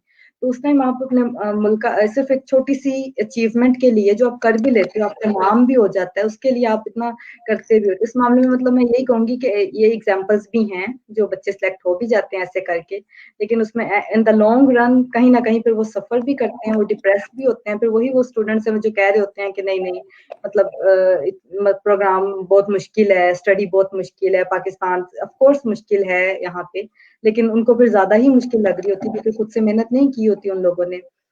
तो बस इस तरह की ये चीजें हैं। दूसरा, सॉरी मैं थोड़ा लंबी कर रही हूँ बात को, मैं सबसे बड़ा जो हमने स्टार्ट में ही ये बात हमें बतानी चाहिए थी, मिसकॉन्सेप्शन है अरास्मस के बारे में, मैं वो क्लियर करना चाहती हूँ। बहुत सारी स्कॉलरशिप्स हैं मास्टर्स के लिए, बैचलर्स के लिए, पीएचडी के लिए। आप जब जिस जिस स्टेज पे भी स्कॉलरशिप अप्लाई करेंगे तो हर स्टेज पे आपका क्राइटेरिया हर चीज डिफर करेगी। जो बैचलर्स के स्टूडेंट्स, क्योंकि मेरे बहुत सारे फ्रेंड्स हैं, कोलीग्स हैं हमारे डिपार्टमेंट्स में, जिसमें मैं और हुमा हम दोनों हैं, हमें पता है कि हमारे डिपार्टमेंट में से बहुत सारे स्कॉलरशिप्स, अगर हम पूरे पीयू पंजाब यूनिवर्सिटी में इतने ज्यादा डिपार्टमेंट्स हैं उनको कंपेयर करें तो हमारा जो डिपार्टमेंट है वो फेमस है स्कॉलरशिप्स पे सिलेक्ट होने के लिए। तो जो बैचलर्स के लिए यूग्राड का प्रोग्राम है उस पर स्टूडेंट सेलेक्ट होते हैं, तो उसकी क्राइटेरिया बहुत ही डिफरेंट है। उसमें आपकी को करिकुलर एक्टिविटीज, आप स्पोर्ट्स में इंटरेस्टेड हैं, आपको सोशल वर्क का इंटरेस्ट है, ये सारी चीजें मैटर करती हैं। फिर आप बड़े लेवल पे आ जाते हो मास्टर्स में। मास्टर्स में आपके लिए क्या कहते हैं, आपकी रिसर्च ओरिएंटेड, ये सारी ऐसे स्टूडेंट्स उनको चाहिए जो मतलब आकर उनका भी नाम रोशन करें और बैक अपनी कंट्री का भी नाम रोशन कर रहे हैं। और फिर पीएचडी तो फिर जाहिर है एक बड़ा प्रोग्राम है, तो उसमें तो जाहिर आपकी एक ज्यादा आपकी प्रोफाइल अच्छी होनी चाहिए। और एरास्मस की जो मिसकंसेप्शन है, मैं वो उसमें ये क्लियर कर दूं कि कुछ स्टूडेंट्स हैं वो मुझे कांटेक्ट करेंगे, वो मुझे कहेंगे मैंने एरास्मस में अप्लाई करना है, तो एरास्मस में आइल्स चाहिए या नहीं चाहिए और कितना बैंड होना चाहिए। तो मिसकंसेप्शन इसमें मैं ये क्लियर कर दूं कि जो एरास्मस है वो एक प्रोग्राम नहीं है, लाइक फुल ब्राइट जैसे एक मास्टर्स की स्कॉलरशिप है तो वो एक ही है, उसके कुछ जनरल रूल्स हैं, वही बस यूनिवर्सिटी डिफर करेगी, बाकी जनरल वही है। उसमें जीआरई रिक्वायर है, कितना चाहिए वो सेम क्राइटेरिया है, उसमें जो चीजें चाहिए वो ऑलमोस्ट सेम ही है, सिर्फ आपके फील्ड के मुताबिक आपकी यूनिवर्सिटी डिफर हो जाएगी। लेकिन एरास्मस ये 100+ प्रोग्राम्स हैं, इसमें शुरू में 50 थे, फिर 89 हुए और अब 100 के करीब इसमें प्रोग्राम्स हैं। हर प्रोग्राम डिफरेंट है। ओवरऑल यूरोप का ही प्रोग्राम है, लेकिन with in Europe her country, France है तो वो बेल्जियम से डिफरेंट है, स्पेन है तो वो लाइक किसी और कंट्री से डिफरेंट है, हर कंट्री डिफरेंट है, उनका क्राइटेरिया डिफरेंट है। तो जब एक प्रोग्राम, हर प्रोग्राम लाइक मेरा जो प्रोग्राम है एरास्मस मुंडस इन प्लांट ब्रीडिंग, इसका क्राइटेरिया बिल्कुल ही डिफरेंट है। हुमा का जो प्रोग्राम है मेडफोर, ये फॉरेस्ट्री का प्रोग्राम है, इवन फील्ड देखने प्लांट से ही रिलेटेड है, लेकिन दोनों प्रोग्राम, क्योंकि मैंने दोनों में अप्लाई किया हुआ है तो मेडफोर से मैं रिजेक्ट हुई थी, तो ये हम प्लांट ब्रीडिंग में मैं सिलेक्ट हुई हूँ। तो दोनों की रिक्वायरमेंट्स लाइक दोनों की एप्लीकेशन प्रोसीजर टोटली डिफरेंट है। तो जब एक स्टूडेंट मुझसे ये पूछेगा आइल्स रिक्वायर है या नहीं है, तो ऑब्वियसली मुझे एज अ अलुमनाई मुझे थोड़ा सा वो इरिटेट इस सेंस में करेगा कि इस बच्चे ने अपना होमवर्क नहीं किया, इसने अपनी सर्च नहीं की खुद से, ये बस मुझसे मतलब अब मुझसे ये पूछ रहा है आइल्स रिक्वायर है कि नहीं, फिर वो साथ ही इस तरह का बेसिक से सवाल बहुत सारे पूछते हैं ना जब आप अलुमनाई से। अलुमनाई भी देखें वो इंसान होते हैं, वो भी मतलब उनकी भी एक पर्सनल लाइफ होती है, जब आप पढ़ रहे होते हो तो आप बिजी होते हैं, तो फिर आप इस तरह के बेसिक सवाल जब आप पूछते हैं तो जाहिर है वो भी इरिटेट हो जाते हैं।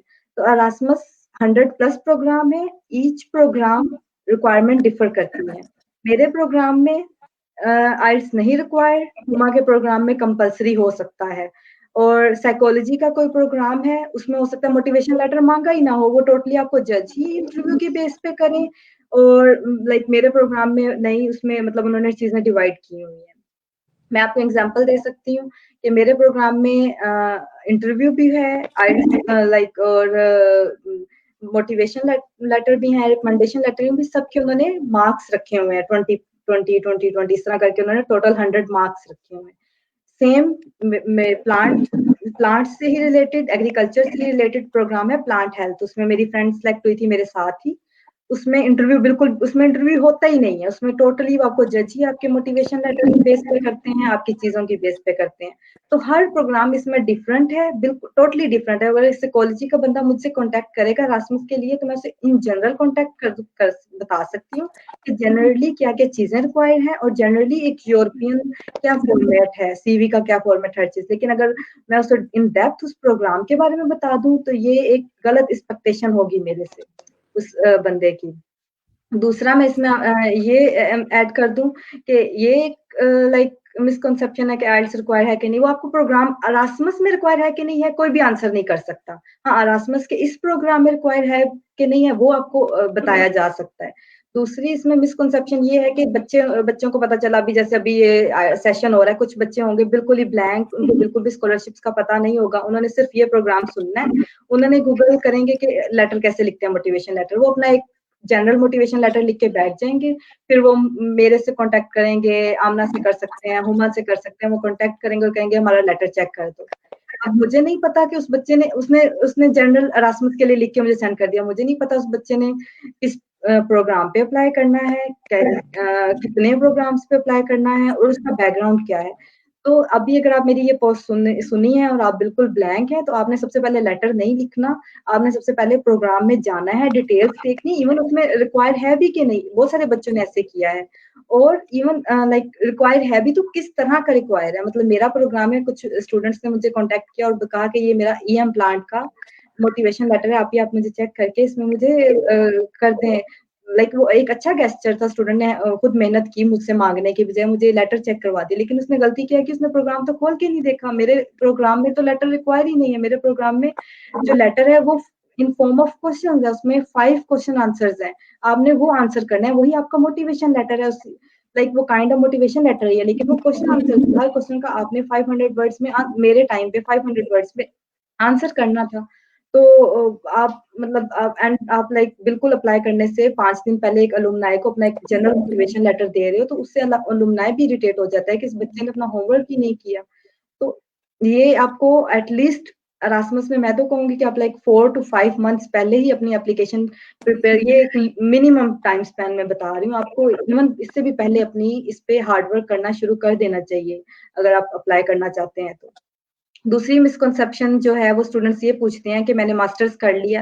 ये 3-4 मिसकंसेप्शंस हैं जो मैं बस क्लियर कर रही हूँ, क्योंकि ये अलुमनाई बहुत सारे स्टूडेंट्स कॉन्टैक्ट करते रहते हैं। तीसरा इसमें जो मिसकंसेप्शन है, स्टूडेंट्स पूछते हैं कि मैंने मास्टर्स कर लिया, क्या मैं एरास्मस में अप्लाई कर सकता हूँ, या मैंने पीएचडी कर ली है तो मैं कर सकता हूँ।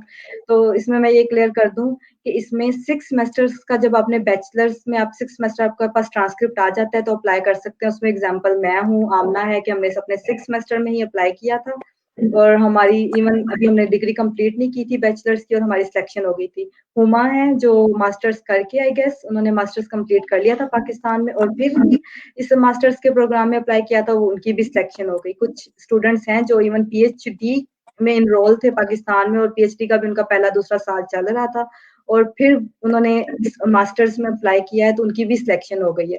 तो इसमें कोई एज का कोई इसमें रोल नहीं है कि आपकी एज इतनी होनी चाहिए, इतनी होनी चाहिए। इसमें आपकी कोई ये नहीं है कि आपने बैचलर्स किया था 4-5 साल पहले और अब आप जॉब कर रहे हैं तो अप्लाई नहीं कर सकते, ऐसा भी कोई नहीं है। सारी एग्जांपल्स मौजूद हैं। पाकिस्तान लास्ट 2 इयर्स में दूसरे या तीसरे नंबर पर रहा है एरास्मस की सिलेक्शन में।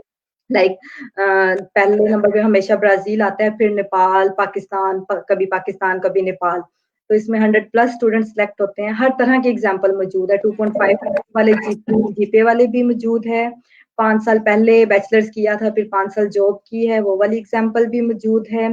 बैचलर्स अभी कंप्लीट नहीं हुआ, 6 सेमेस्टर ही था, जैसे कि मेरी एग्जाम्पल है आमना की, तो वो भी है। हुमामीन है तो उनकी एग्जाम्पल है कि मास्टर्स कंप्लीट करने के बाद अप्लाई किया तो भी सिलेक्शन हो गई। पीएचडी में स्टूडेंट्स होते हैं वो अप्लाई करते हैं, उनकी भी सिलेक्शन हो जाती है। पीएचडी कंप्लीट करके भी मास्टर्स के लिए आ जाते हैं, उनकी भी हो जाती है। तो सारी तरह की एग्जाम्पल्स हैं, ये बहुत ही डाइवर्स प्रोग्राम है।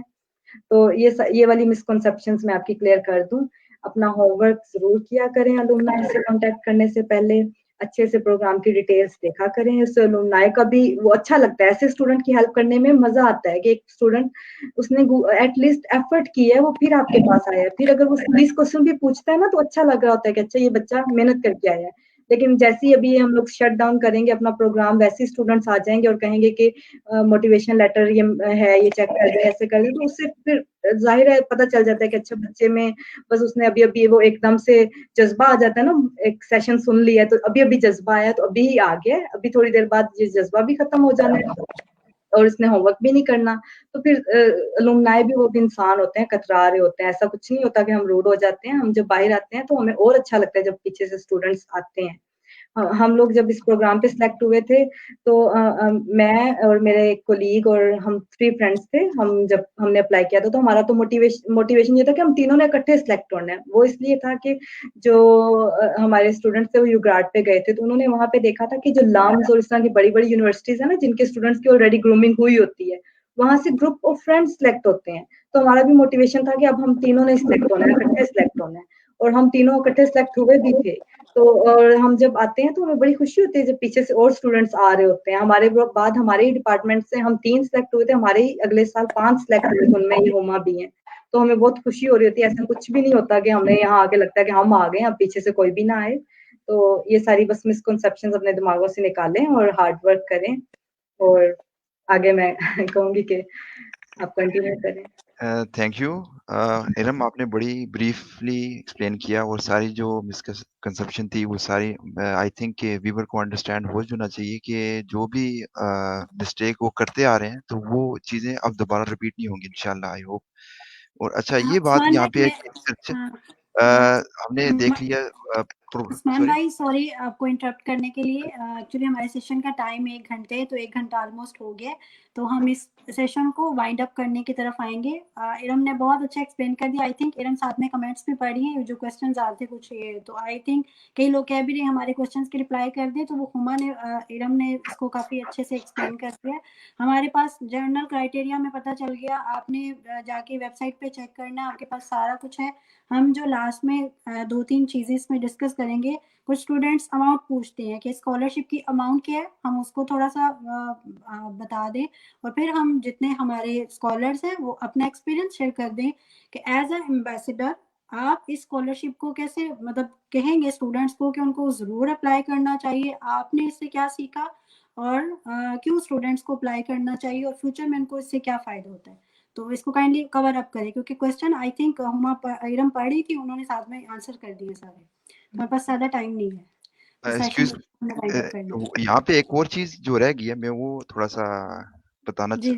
चाह रहा हूँ कि बस टाइम को थोड़ा मैनेज करें जी, ना, जी। जी, क्योंकि जी, प्लीज़, हमारा प्लीज़। टाइम ज़्यादा ये हो बड़ी गया। इम्पोर्टेंट चीज़ है, ये आई थिंक लेफ्ट ना हो जाए। तो मैं चाह रहा था कि ये थोड़ा-सा वाज़ह कर दें कि रिकमेंडेशन लेटर जो बड़ी इम्पोर्टेंट चीज़ है, जो हम लोग जो कंसिडर नहीं किया जाता कि हम प्रोफ़ेसर से कैसे एक्सेस करें, जो स्टूडेंट्स के अंदर जो माइंड के अंदर ये बात होती है कि हम हेजिटेट होते हैं, कैसे एक्सेस करें, ये कैसे हमें मिल सकती है ये चीज़ें।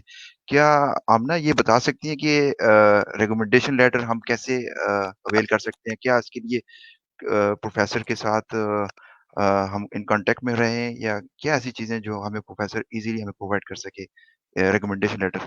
क्योंकि ये तो मैंडेटरी रिक्वायरमेंट है कि एरास्मस के एप्लीकेशन के लिए। जी, तो रिकमेंडेशनल लेटर के लिए मेरे ख्याल में आपको उस प्रोफ़ेसर के पास जाना चाहिए जिस प्रोग्राम में आप अप्लाई करने वाले हैं, जिस प्रोफ़ेसर की रिलेटिविटी फ़ील्ड की उस प्रोग्राम से ज़्यादा हो, आपको चाहिए कि आप उनके पास जाके उसका रेफ़रेंस लेटर बनवाएँ, ठीक है? अक्सर औक़ात ये भी रिकमेंड किया जाता है कि आप अपने सुपरवाइज़र से ले सकते हैं ईज़िली रिकमेंडेशन लेटर, क्योंकि आप उनके साथ काम कर रहे होते हैं। जिन प्रोफ़ेसर के साथ आपने कोई काम किया हो, या अगर आप किसी सोसाइटी में हैं और आपकी सोसाइटी के कोई को-सुपरवाइज़र हैं या को-एडवाइज़र हैं या एडवाइज़र हैं आपकी सोसाइटी के, वो कोई टीचर हैं, जिनके साथ आपने कोई काम भी किया हुआ है यूनिवर्सिटी में, ठीक है? आप एक अपना रिकमेंडेशन लेटर उनसे बनवा लें। किसी ऐसे टीचर के साथ अपना रिकमेंडेशन उनसे लें जिनके साथ आपने कोई काम किया हुआ है, ताकि वो अपने उस लेटर के अंदर आपके बारे में कुछ लिख सकें जो उन्होंने आपके साथ काम किया हुआ है। ठीक है? और दूसरी बात ये है कि आप ट्राई करें कि जो रिकमेंडेशन लेटर आपने, फॉर एग्ज़ाम्पल अगर मैं मेडफोर में हूँ, मैं भी मेडफोर में हूँ, तो मैं फॉरेस्ट्री से रिलेटेड हूँ, ठीक है? मेरा जो फ़ील्ड है या जिस प्रोग्राम में मैंने अप्लाई करना है वो फॉरेस्ट्री से रिलेटेड है।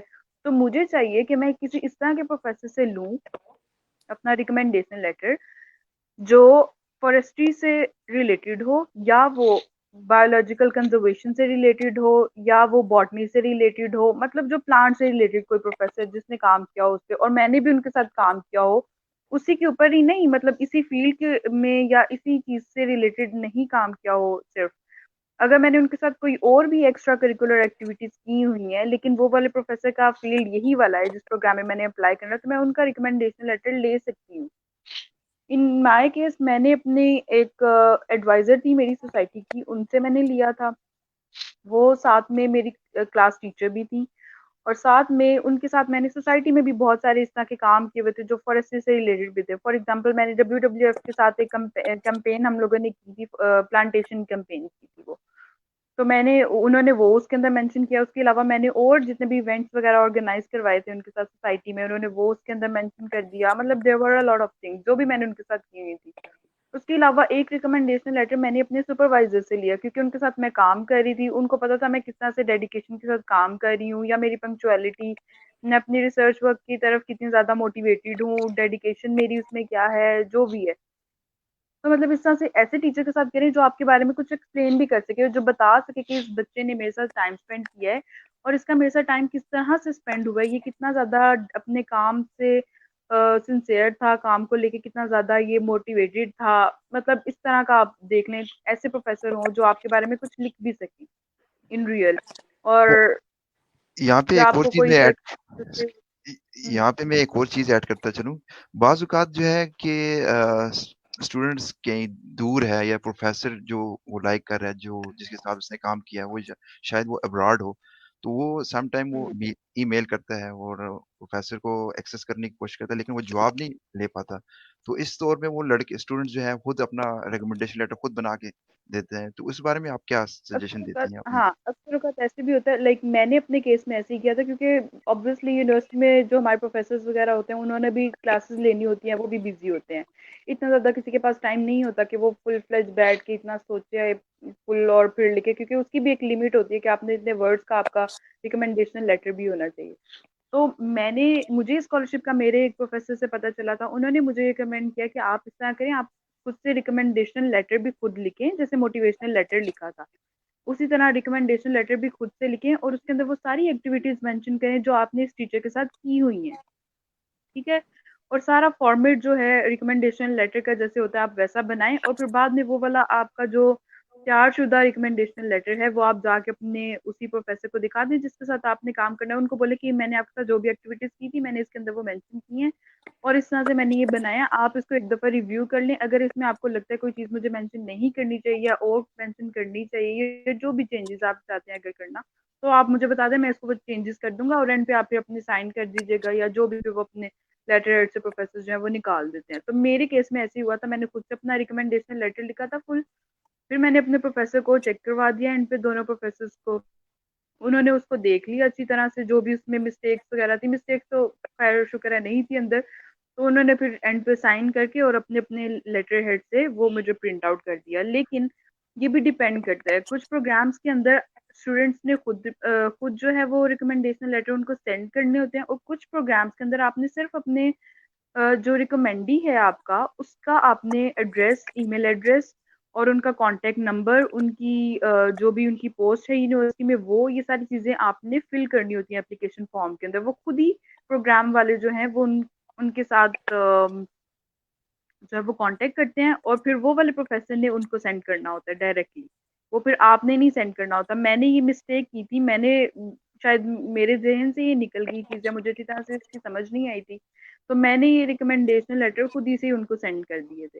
फिर मेरी कोऑर्डिनेटर जो थी, ये भी एक मैं आपको अच्छी बात बताऊँ, इरास्मस की अच्छी बात ये है कि जितने भी हमारे जो कोऑर्डिनेटर्स हैं, सारे प्रोग्राम्स के, उन सबको ये पीछे से ही इंस्ट्रक्शंस मिली होती हैं कि जितने भी स्टूडेंट्स अप्लाई कर रहे होते हैं, उनकी अगर कोई भी क्वेरी होती है, तो वो उनके ऊपर आपको रिस्पॉन्ड ज़रूर करते हैं। अगर आप किसी चीज़ में कन्फ्यूज़ हैं, अगर आपको किसी एलुमनाई से भी उसका आंसर नहीं मिल रहा, क्योंकि अक्सर औक़ात होता है कि हर साल प्रोग्राम्स में चेंजेज़ वग़ैरह आ जाती हैं, कुछ चीज़ें चेंज हो जाती हैं, तो वो आप उनसे पूछ सकते हैं डायरेक्टली ईमेल करके, वो जवाब देंगे आपको ज़रूर। तो मेरी कोऑर्डिनेटर ने फिर मुझे ईमेल की थी और उन्होंने कहा था कि आपके बाकी डॉक्यूमेंट्स ठीक हैं, बस जो आपका रिकमेंडेशन लेटर है, वो आपके प्रोफ़ेसर को चाहिए कि वो हमें सेंड करें, ठीक है? वो उन्होंने हमें सेंड करना है। फिर मेरे जो रिकमेंडेशन लेटर थे, क्योंकि वो ऑलरेडी मेरे प्रोफ़ेसर्स को मैंने दिए हुए थे, फिर मैंने उनको स्कैन करके वो अपने रिकमेंडेशन लेटर्स जो थे वो ईमेल कर दिए अपने प्रोफ़ेसर्स को और उन्होंने वहाँ पे उनको सेंड कर दिए अपनी तरफ से, लाइक। तो मतलब इस तरह से होता है कि अक्सर औक़ात आपने खुद से उनको अटैच करना होता है रिकमेंडेशन लेटर्स को अपनी एप्लीकेशन के अंदर, और अक्सर औक़ात आपके प्रोफ़ेसर्स ने उनको डायरेक्टली ईमेल करने होते हैं प्रोग्राम वालों को। तो इसलिए कोई ऐसा आप प्रोफ़ेसर अपना देखें जो आपकी तरफ से ईमेल भी कर सके, इतनी एफ़र्ट भी कर सके। तो यूनिवर्सिटी में ऑब्वियसली आपको चाहिए कि आप अपने टीचर्स के साथ भी रिस्पेक्टफुल वे में रहें, उनके साथ कोई बदतमीज़ी ना करें, जैसे अक्सर औक़ात स्टूडेंट्स होते हैं वो इस तरह भी करते हैं। तो मतलब उनके साथ अच्छे से रहेंगे तो वो भी फिर आपको अच्छे से गाइड भी करेंगे, आपकी हेल्प भी कर देंगे जब इस तरह मुश्किल का टाइम होगा। आप थैंक यू सो मच आमना, आपने ब्रीफली बता दिया कि रिकमेंडेशन लेटर क्या है और उसकी क्या अहमियत है और कैसे एक्सेस करके प्रोफेसर से लिया जाता है। तो ये सारी चीज़ें हमने तो डिस्कस कर दी और सीवी, और एक और चीज़ यहाँ पे मैं डिस्कस करना चाहता हूँ कि वो सम स्टूडेंट्स मुझसे भी पूछते रहते हैं, शायद आपके भी नॉलेज में हो, कि मोटिवेशनल लेटर और एसओपीज़ में क्या बेसिक डिफरेंस है? क्या ये एक ही चीज़ है या वर्ड्स के अंदर कोई थोड़ा डिफरेंस है? क्या हुमा आप बता सकती हैं इसको थोड़ा-सा शॉर्टकट में, क्योंकि हमारे पास टाइम शॉर्ट है और हमने इसको वाइंड अप भी करना है और फिर ओवर टर्न टू सना। अच्छा, मेरे ख्याल में motivation letter recipe almost same है। मतलब what is your statement of purpose और what is your motivation to come here, तो मेरे ख्याल में ऑलमोस्ट सेम है। लेकिन कुछ क्राइटेरियाज में, मतलब अगर आप पीएचडी में अप्लाई कर रहे हैं तो उसमें जनरल मोटिवेशन की बजाय समटाइम्स आपका एसओपीज मांगा जाता है। तो बेसिकली मोटिवेशन लेटर क्या है कि आपकी मोटिवेशन क्या है, आपने एक सॉर्ट ऑफ स्टोरी के फॉर्म में लिखना होता है इसको, स्टार्ट इंट्रोडक्शन, और उसके बाद आपने एक स्टोरी जनरेट करनी होती है कि आपकी मोटिवेशन क्या थी, आप क्यों आना चाह रहे हैं, और ऐसी क्या चीज़ है जो आप में है और बाकी कैंडिडेट में नहीं है, जो आपको डिफर कर रही है। ठीक है। और सबसे पहली बात ये कि मोटिवेशन लेटर में आप बेसिकली चीज़ों को रिपीट ना करें। मेरे ख्याल में अगर आप एक चीज़ सीवी में मेंशन कर चुके हैं, सपोज आपने सीवी में बता दिया कि आपने ये चीज़ों में रिसर्च की है, तो उसको मोटिवेशन लेटर में लिखने की कोई जरूरत नहीं। कुछ स्टूडेंट्स क्या करते हैं कि चीज़ों को रिपीट करते हैं कि जो चीज़ें सीवी में लिखी हैं उसको डेटो कॉपी मोटिवेशन लेटर में लिख देते हैं। तो नहीं, क्योंकि एक बंदे ने जिसने आपको एवेल्युएट करना है उसने आपकी सीवी तो पढ़ ली है ना, तो उसको मोटिवेशन लेटर से सीवी नहीं चाहिए आपकी। तो इस इन शॉर्ट आपने मोटिवेशन लेटर इन शॉर्ट लिखना है। मैक्सिमम डिपेंड करता है योर पास के, अगर आपने यहाँ पे रासमस में अप्लाई करना है तो वो डिफरेंट वर्ड्स मांगे होते हैं, 1000 वर्ड्स या मोर देन 1000, लेकिन 1000 वर्ड के अंदर ही आपने उसको कवर करना होता है, शॉर्ट और ब्रीफ, जिसमें आपकी हर चीज़ हो जाए। आपका इंट्रोडक्शन, आप कहाँ से हैं, आपका बैकग्राउंड क्या है, थोड़ा सा इंट्रोडक्शन, फिर आप यहाँ पे अप्लाई क्यों करना चाहते हैं, अगर आप इस यूनिवर्सिटी को चूज कर रहे हैं तो क्यों कर रहे हैं, ऐसे क्या रीजन है जो ये यूनिवर्सिटी आपकी प्रीवियस यूनिवर्सिटी से या बाकी यूनिवर्सिटी जो आपने सिलेक्ट नहीं की है उसको आपको डिफर कर रही है। ठीक है। इरास्मस में एक और पॉइंट है जो इरम लोगों ने और हमने मिस कर दिया था, वो एक ये था, यूनिवर्सिटी सिलेक्शंस भी होती हैं कुछ प्रोग्राम्स में, आपको यूनिवर्सिटीज दी होती हैं, मतलब 4-5 यूजली 4-5 कंसोर्शियम यूनिवर्सिटीज होती हैं और वो आपको ऑप्शन देते हैं कि आपने खुद सिलेक्ट करनी है। मतलब वन यूनिवर्सिटी, मतलब सपोज मैंने इटली सिलेक्ट की थी पहली और फिर पुर्तगाल और फिर स्पेन, लाइक दिस। तो स्टूडेंट अक्सर कंफ्यूज होते हैं कि हम कौन सी यूनिवर्सिटी सिलेक्ट करें। इसके लिए आपको होमवर्क करना बहुत जरूरी है कि आप जाएं और हर यूनिवर्सिटी के कोर्सेज देखें। जो कोर्सेज आपको लग रहे हैं कि सपोज एक कोर्स है जो इस यूनिवर्सिटी में पढ़ाया जा रहा है और दूसरी यूनिवर्सिटी में नहीं है और मैं उसमें इंटरेस्टेड नहीं हूँ, तो फिर आप उसके अकॉर्डिंग अपनी यूनिवर्सिटी भी सिलेक्ट करें। ठीक है। ये पॉइंट बहुत जरूरी है कि स्टूडेंट्स हमें कहते हैं कि ये वाली यूनिवर्सिटी क्यों नहीं सिलेक्ट करनी, ये क्यों नहीं करनी। इसमें दो चीजें, कुछ लोग रैंकिंग की तरफ जाते हैं, कुछ लोग सब्जेक्ट की तरफ जाते हैं। मैं गई थी सब्जेक्ट की तरफ, कुछ लोग ये होता है कि चलो इसकी रैंकिंग अच्छी है तो हम उसकी तरफ चले जाएं। लेकिन सपोज अगर रैंकिंग भी अच्छी है लेकिन आपका सब्जेक्ट में इंटरेस्ट ही नहीं है, तो फिर उस यूनिवर्सिटी में जाने का फायदा, फिर आप वो डिप्रेशन में भी रहते हैं। वो 6 मंथ जो एक सेमेस्टर आपने कहीं पे गुजारना है, आप ना अच्छा मार्क्स ले सकते हैं और ना ही कुछ सीख सकते हैं। तो इसलिए ये चीज़ आपने ध्यान में रखनी है कि आपने कौन सी यूनिवर्सिटी सिलेक्ट करनी है। सपोज अगर इटली की यूनिवर्सिटी अगर सिलेक्ट की है तो उसमें सब्जेक्ट्स देखें, वो हर चीज़ अवेलेबल है आपकी वेबसाइट पर। वेबसाइट पे जाएंगे, लेकिन सिर्फ एक होमवर्क और बार बार पढ़ने की जरूरत है चीज़ों को, कि आप देखें इसमें कौन कौन सी यूनिवर्सिटीज हैं, इस यूनिवर्सिटी में क्या कौन से सब्जेक्ट्स हैं, ये सब्जेक्ट मेरे प्रीवियस सब्जेक्ट से मैच कर रहे हैं, क्या मैं उसको कर सकता हूँ। मतलब इन सारी चीज़ों को मद्देनजर रखते हुए आपने अपनी यूनिवर्सिटी सिलेक्ट करनी है। और थैंक यू इसी सो में मच। उमा की हमारे पास थैंक यू टाइम सो अभी मच। कम है और इसके टाइम बाद की ना शॉर्टेज की वजह से मैं over turn to Sana, you जी हैव जी टू टेक सम मिनट्स हाँ एंड जी जी बहुत शुक्रिया। टाइम हमारे पास कम है, हमें से वाइंड अप करना है। ऑलमोस्ट जो क्वेश्चन आ रहे, लाइक मैं बिल्कुल बिगनर हूँ, मुझे नहीं पता, मुझे जस्ट स्कॉलरशिप का नाम पता है। अगर मैं इस डिस्कशन को ओवरऑल रिजल्ट निकालूं तो मैं ये कहूँगी कि मुझे पता चल गया कि इसको कैसे आपने करना है। तो अगर मुझे समझ आ गई तो आई थिंक जितने भी हमारे देखने वाले हैं सारों को, सब ने, जितने भी हमारे गेस्ट हैं बहुत अच्छे से एक्सप्लेन किया है और ये ऑन दी रिकॉर्ड होगा। अभी ये हम लाइव जा रही हैं रिकॉर्डिंग में, ये हमारे स्कॉलर स्टॉक पेज पे होगा, फिर हमारे यूट्यूब चैनल पे हम इसको अपलोड कर देंगे, जिसमें सारा आपके पास रिकॉर्डिंग में जो जो बात आपने मिस कर दी है वो सारी आप बाद में सुन सकते हैं। लास्ट में सिर्फ मैं 2 क्वेश्चंस पूछना चाहती हूँ। उस्मान भाई आप मुझे जैसे ये बता दें, यहाँ पे सबने मेंशन किया कि एरास्मस में 100+ प्रोग्राम्स हैं, तो क्या इनमें स्कॉलरशिप की अमाउंट भी डिफर करती है या स्कॉलरशिप अमाउंट सब में सेम है? Actually, this is a good questions that you are asking to me. I am so happy. Actually, scholarship की अमाउंट सेम है। वो एक डिफरेंस जो ऑलरेडी मैं बता चुका हूँ, क्योंकि बाज़ औक़ात जो है आप प्रोग्राम कंट्री से या पार्टनर कंट्री से, उसमें स्कॉलरशिप की जो आपकी कॉस्ट है ना, जब आप एक कंट्री से दूसरी कंट्री मोबिलाइज करते हैं अलाउंसेस, वो उसमें उस तौर पे वो अलाउंसेस आपको नहीं मिलते। तो बाकी अमाउंट सेम है, आपको मंथली सेम मिलती है। यानी कि आपको ट्रैवल अलाउंस हो गए, आपके लिविंग एक्सपेंसेस जितने भी हैं वो सारे सेम ही है तकरीबन। आई स्कॉलरशिप इसमें बेसिकली सेम ही है, लेकिन इसमें ये बात बता दूं कि हर प्रोग्राम में उन्होंने एक कंट्री से लिमिटेड नंबर ऑफ स्टूडेंट्स को लेना होता है। तो एक प्रोग्राम पे एक कंट्री से, सेम कंट्री से 3 से 7 ज़्यादा स्टूडेंट्स वो सिलेक्ट नहीं कर सकते। लाइक अगर मेरा प्रोग्राम है ईएम प्लांट एरास्मस मुंडस, तो इसमें पाकिस्तान से 3 स्टूडेंट्स ही सिलेक्ट हो सकते हैं। कुछ कोटाज होते हैं कुछ प्रोग्राम्स में, तो उनमें फिर 4 टू 5 स्टूडेंट्स सिलेक्ट हो जाते हैं एक ही प्रोग्राम पे, लेकिन मोस्टली 3 से ज्यादा स्टूडेंट्स एक ही कंट्री के वो सिलेक्ट नहीं कर सकते। अगर पाकिस्तान से 3 हो गए हैं, तो इवन अगर किसी का सीजीपीए और ये वो किसी और बांग्लादेश या किसी और कंट्री से ज्यादा भी बन रहा है, तो वो अलाउड नहीं होते कि चौथा स्टूडेंट पाकिस्तान से ही सिलेक्ट करे। बाकी नंबर ऑफ स्कॉलरशिप वेरी करती है हर प्रोग्राम में। मेरे प्रोग्राम में लाइक 20 to 25 स्कॉलरशिप्स थी जब मेरा टाइम था। अब 33 स्कॉलरशिप्स हैं उनके पास। बाकी हुमा के प्रोग्राम में आई थिंक 20 हैं। किसी प्रोग्राम में सिर्फ 10 स्टूडेंट्स ही उन्होंने from all over the world उन्होंने सिर्फ 10 स्टूडेंट्स ही सिलेक्ट करने होते हैं एक प्रोग्राम। तो इस तरह से डिफर करती है हर प्रोग्राम में कि उन्होंने कितने स्टूडेंट्स को सिलेक्ट करना है। लेकिन ये चीज कांस्टेंट ही है कि एक प्रोग्राम पे एक कंट्री में से वो 3 से ज्यादा स्टूडेंट्स को सिलेक्ट नहीं कर सकते। इवन नंबर ऑफ स्कॉलरशिप ये चाहिए। ये तो जी एक और बहुत चीज यहाँ शुक्रिया पे इरम, टाइम ज्यादा हो रहा है, ये वो मैं एक और चीज यहाँ है। पे बताना चाह रहा हूँ, क्योंकि ये तो प्रोग्राम की लायबिलिटी पे डिपेंड करता है ना, कितने हमने स्टूडेंट्स को हायर करना है। क्योंकि हमारे प्रोग्राम में तकरीबन पाकिस्तान से 2 ही स्टूडेंट्स को सिलेक्ट किया था, और मैं और एक और मेरा दोस्त है। तो ये एक्चुअली ये प्रोग्राम की लायबिलिटी पे डिपेंड करता है, ये कितना उसका कोटा है और कितना रिक्वायरमेंट डिमांड है, ये सारी चीजें उसमें। जी बाकी हम कास्ट इसको या फाइनेंस प्रोवाइड सेम है। जी आमना, मैं आपसे पूछूंगी, अच्छा, आप डॉलर्स में हमारी ऑडियंस को जस्ट अमाउंट बता दें कि स्कॉलरशिप की अमाउंट कितनी है 2 इयर्स के लिए, आपको कितनी अमाउंट मिलती है?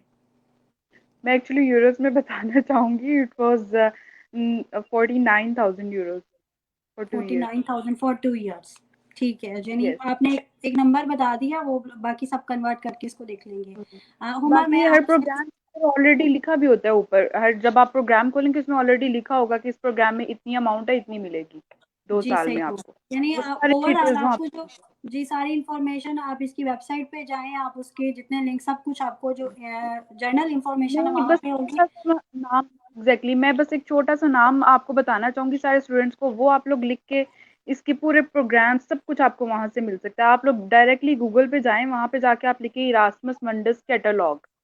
आप वो खोलें, उसके अंदर आपको सारे प्रोग्राम्स मिल जाएंगे। वहां पे उनके शॉर्ट फॉर्म्स भी हैं। और फॉर एग्जांपल अगर मेरा प्रोग्राम है मेड4, उसकी शॉर्ट फॉर्म मेड4 भी लिखी होगी और आगे उसकी पूरी लॉन्ग फॉर्म भी लिखी होगी, Mediterranean forestry and natural resource management. तो आप वहां पे क्लिक करेंगे, शॉर्ट फॉर्म के ऊपर आपकी पूरी डिटेल खुल जाएगी वहां पे। उसके अंदर वेबसाइट है, सब कुछ आपको ईच एंड एवरीथिंग आपको वहीं से ही मिल जाएगी। ये छोटी छोटी चीजें जो हम आपको बता रहे हैं वो एडिशनल है। एक छोटी सी चीज बस मैं और ये प्रोग्राम सिलेक्शन में, कंट्री की सिलेक्शन में बताऊंगी कि जब आप अपना कंट्री सिलेक्ट करें, उसमें एक ये चीज भी देख लें कि जिस कंट्री को आपने नंबर 1 पे रखा हुआ है उसकी एम्बेसी पाकिस्तान में भी है या नहीं। ये बहुत ज्यादा इंपॉर्टेंट चीज है। अक्सर औकात बच्चों को इसका नहीं पता होता। पाकिस्तान के अंदर पहले पोर्चुगीज एम्बेसीज जो थी वो स्टूडेंट वीजा नहीं दे रही थी, और मुहुमा के टाइम में ये हुआ था कि इसने पोर्चुगाल को रखा था एज अ फर्स्ट कंट्री, और फिर इसको बहुत ज्यादा उसमें प्रॉब्लम फेस करनी पड़ी। बाद में फिर इसने कोऑर्डिनेटर को ईमेल की और फिर बहुत मुश्किल से सेकंड उसने अपनी चॉइस जो थी उस पर अपना वो कंट्री चेंज करवाया। तो आप ये भी देख लें कि जो जिस कंट्री में भी आप अपना रख रहे हैं, जिसको एज अ फर्स्ट कंट्री के तौर पे, उसकी एम्बेसी पाकिस्तान में है या नहीं, आप इजीली उसका वीजा ले सकते हैं या नहीं। ये वाली चीज भी आप देख लें। चलें, ये बहुत अच्छा पॉइंट हो गया। टाइम हमारे पास नहीं है, मैं चाह रही थी कि सारों का लास्ट मैसेज ले ले, लेकिन टाइम हमारे पास नहीं है, हमें इसको वाइंड अप करना है। क्वेश्चंस हो रहे हैं कमेंट्स में, तो आई थिंक आप सारे गेस्ट हमारे सेशन को फॉलो अप कर रहे हैं, तो आप बाद में जितने कमेंट्स पढ़े हैं, जिसका आंसर जो भी कर सकता होगा वो उनको आंसर कर दें। तो जी जरूर। आई होप कि हमारा जो एम था ये स्कॉलरशिप का सेशन करने के लिए, क्योंकि आई थिंक फरवरी 28 शायद इसकी लास्ट डेट है एप्लीकेशन की, जो 21 का जो स्टार्ट हो रहा है। तो अभी आपके पास टाइम है, जनवरी है, फरवरी, 2 मंथ्स आपके पास है, आपके पास बहुत टाइम है। आप अपनी एप्लीकेशन पे काम करना स्टार्ट करें, इन्फॉर्मेशन लें। और ये सेशन आई होप जितने भी लोग हैं जिन्होंने जस्ट नाम सुना होगा उन्हें सारी इन्फॉर्मेशन इससे मिल गई होगी। ये रिकॉर्डेड होगा, हम अपने यूट्यूब चैनल पे भी इसको अपलोड कर देंगे। तो आप सार मैं जो लास्ट में मेरे जितने गेस्ट हैं उन्होंने टाइम दिया, उनका बहुत बहुत शुक्रिया। और जितने स्टूडेंट्स इससे जो इसको इतनी देर से सुन रहे थे और इसको फॉलो अप करेंगे, मैं उनका भी शुक्रिया अदा करती हूँ। मैं आपसे इजाज़त चाहूँगी। इंशाल्लाह नेक्स्ट मैं फिर किसी सेशन के साथ ये जो भी इंफॉर्मेटिव हमारा होगा उसको लेके नेक्स्ट टाइम फिर हाजिर होंगी। तब तक के लिए अल्लाह हाफिज़। यहाँ पे मैं सबका थैंक्स अगेन कहता